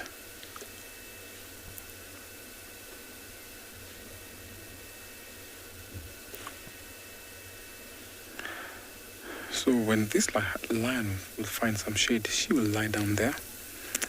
At least nothing can see her as we take you over to another safari vehicle.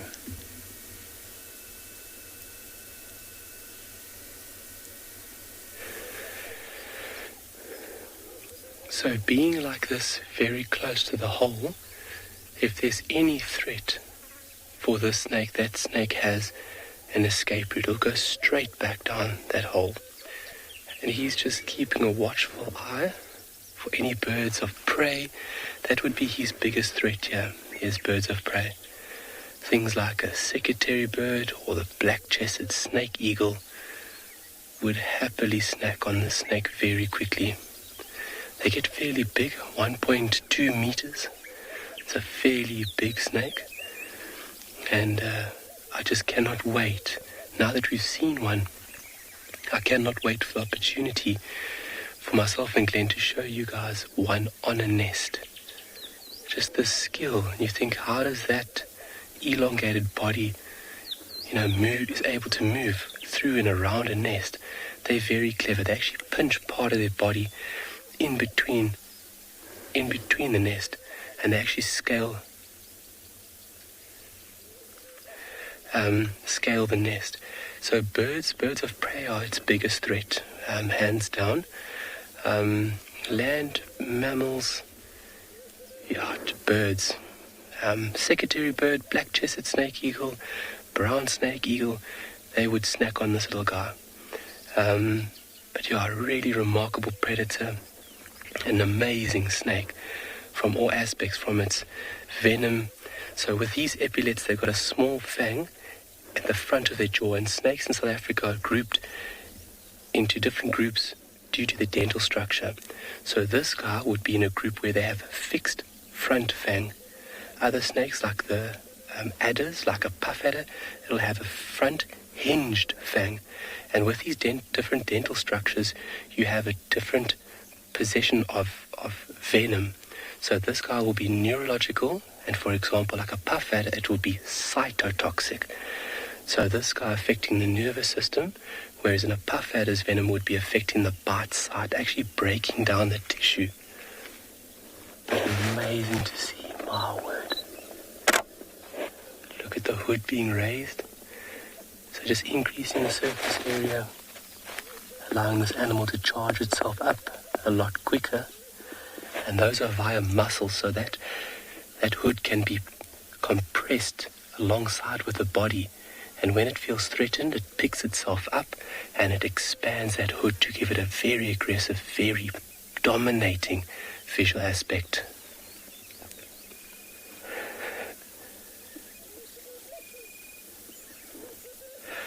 Cat got my tongue.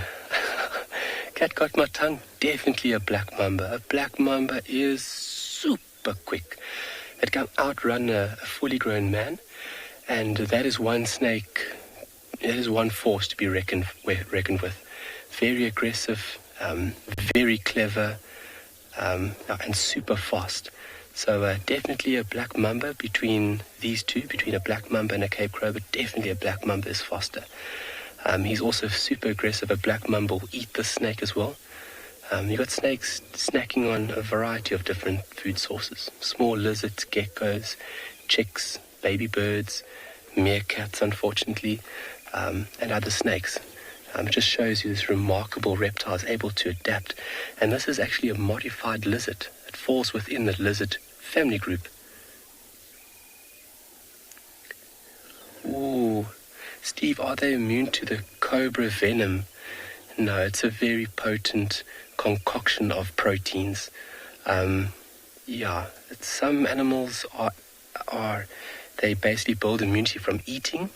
That's also how we make anti-venom, is by injecting certain animals and creating antibodies, so that we as humans, if bitten, unfortunately, we have the fail-safe, to save somebody's life.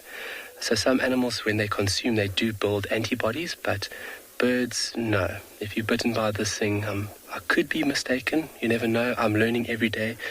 If somebody knows something else, let me know. But with a bird, if the snake bites a bird, it's unfortunately lights out. It's a very, very strong neurotoxic venom. And how they hold that venom is just in a modified salivary gland that sits just underneath the eye, and that's where they hold this volatile concoction.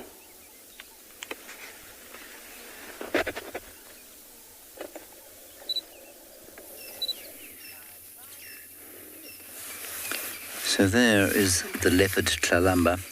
We've had a wonderful time following her now, but she's changed direction entirely.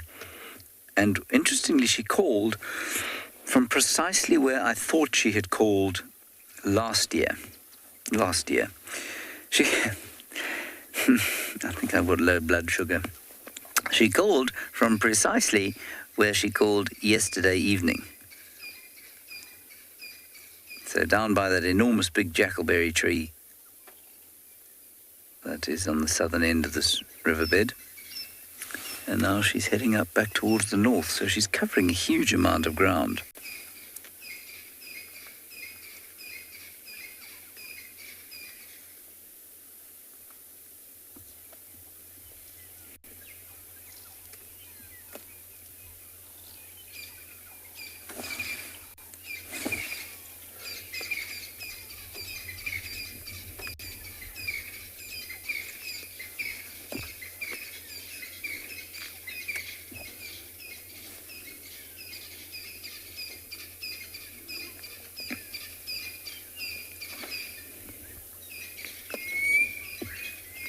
Oh, listen to that. Oh, it's such a lovely sound of the summer. That is the southern boo-boo.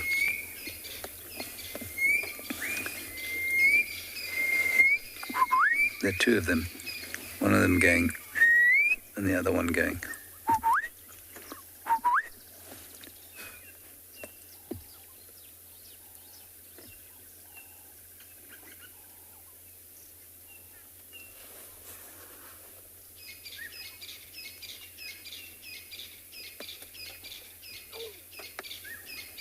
As the rain gently falls on the Lowveld, bringing it back to life. Not that it ever really died in the winter this year. We're going to come and join you there, sir.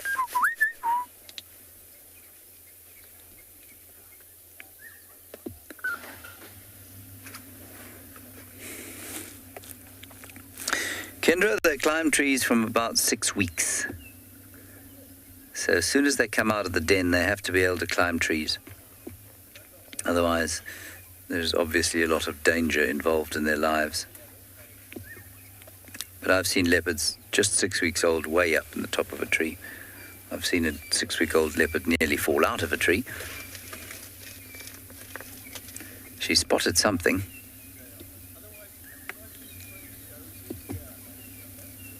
Ooh. Here we go. She's been doing this just about the whole morning, and then she'll start sawing. So it's probably something little.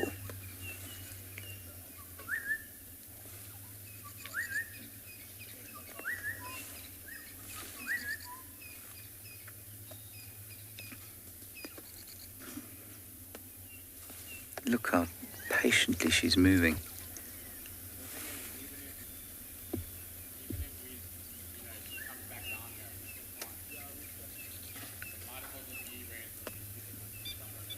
That's all we can see right now.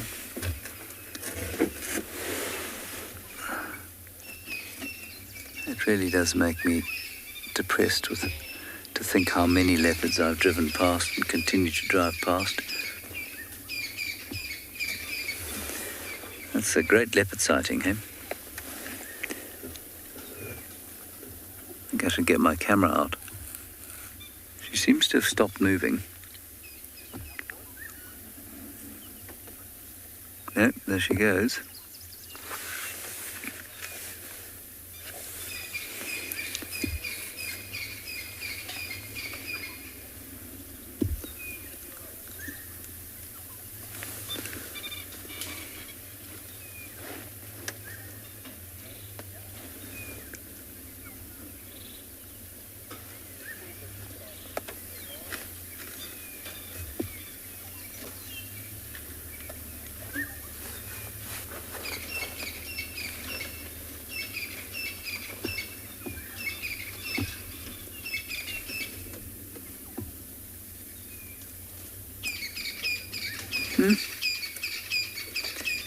This rain will give her a nice cover now.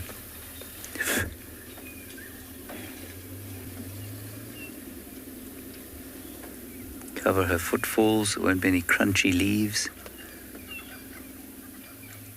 She moves almost like a snake, doesn't she?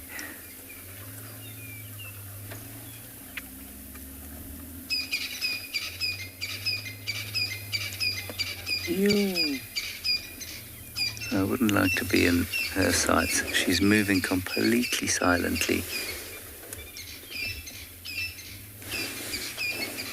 I can't see her. Only BK can see her right now with the camera.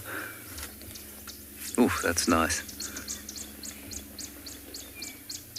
Okay, I can see her now.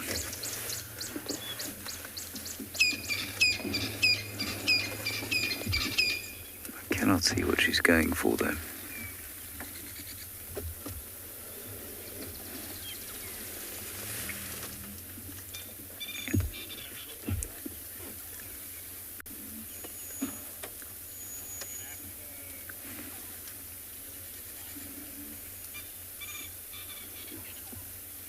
Near the Koki Franklins as well. Cree, cree, cree, cree, cree, cree, cree.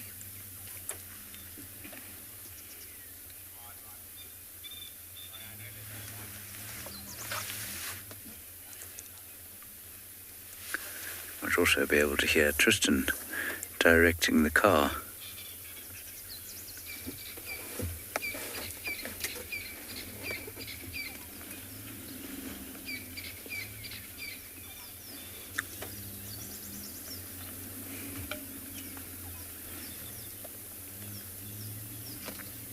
Still moving.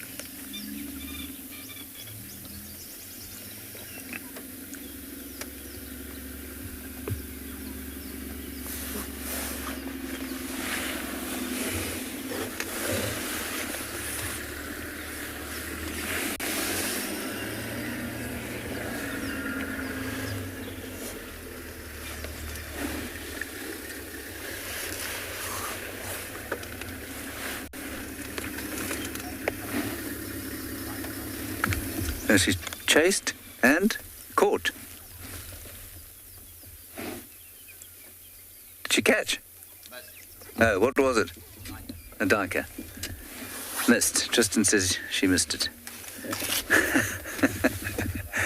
Oh.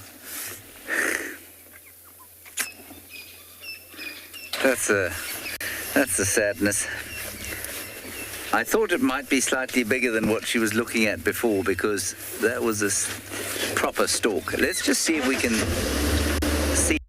If we can't, I'm afraid that's going to be the end of the sighting because it's just too thick down there to get into.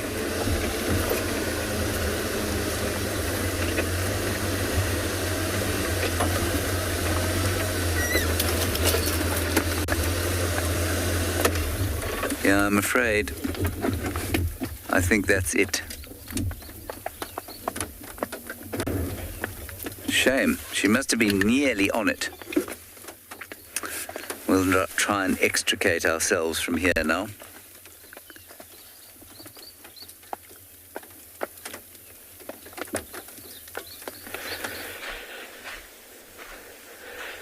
All right, still busy sunbathing. Taking it easy.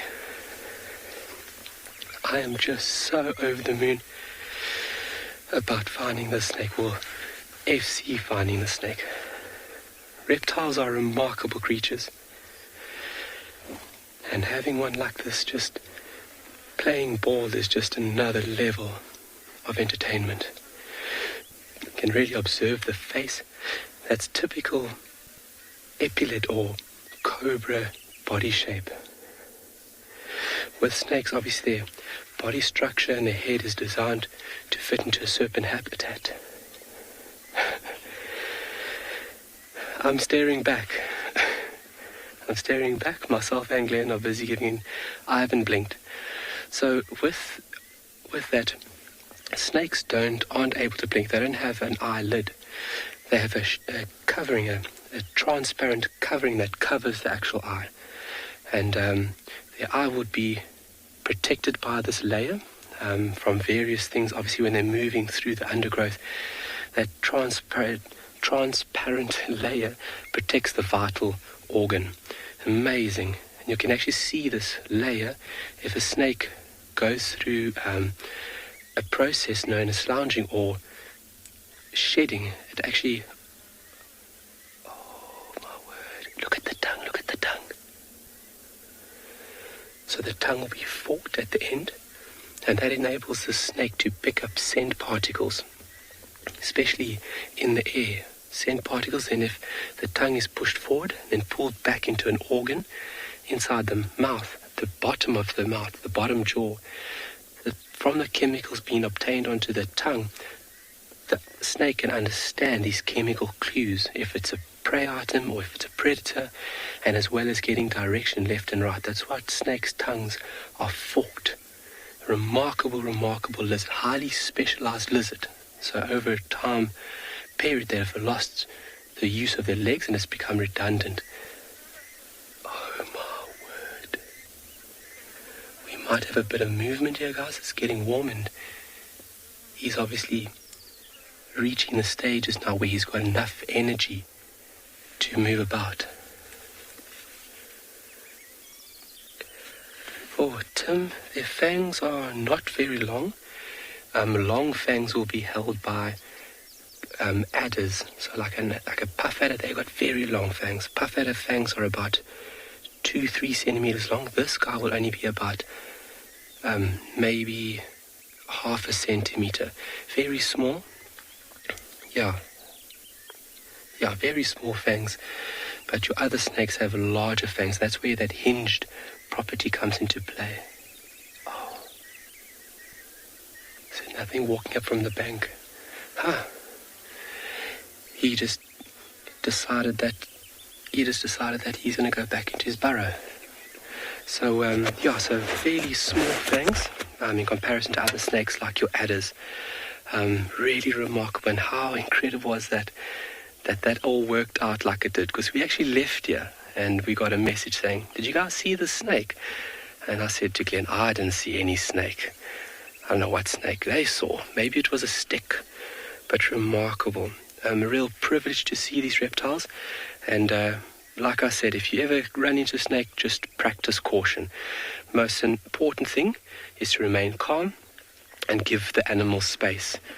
Well, that has been an amazing drive, and I'm sure that the rest of the guys from other parts of this wonderful continent have provided, and as well as from Final Control, just amazing work as always. But thank you so much for joining us. It's been wonderful on the Sunrise Safari, and be sure this afternoon to join us, please. 3 p.m. Central African time. Be sure to join us for the Sunset Safari. We'll see you guys a little bit later. Cheers.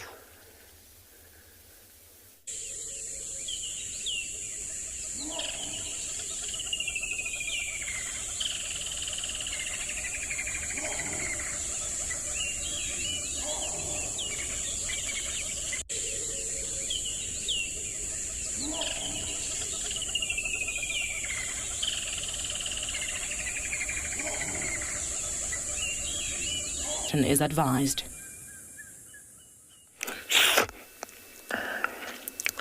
Greetings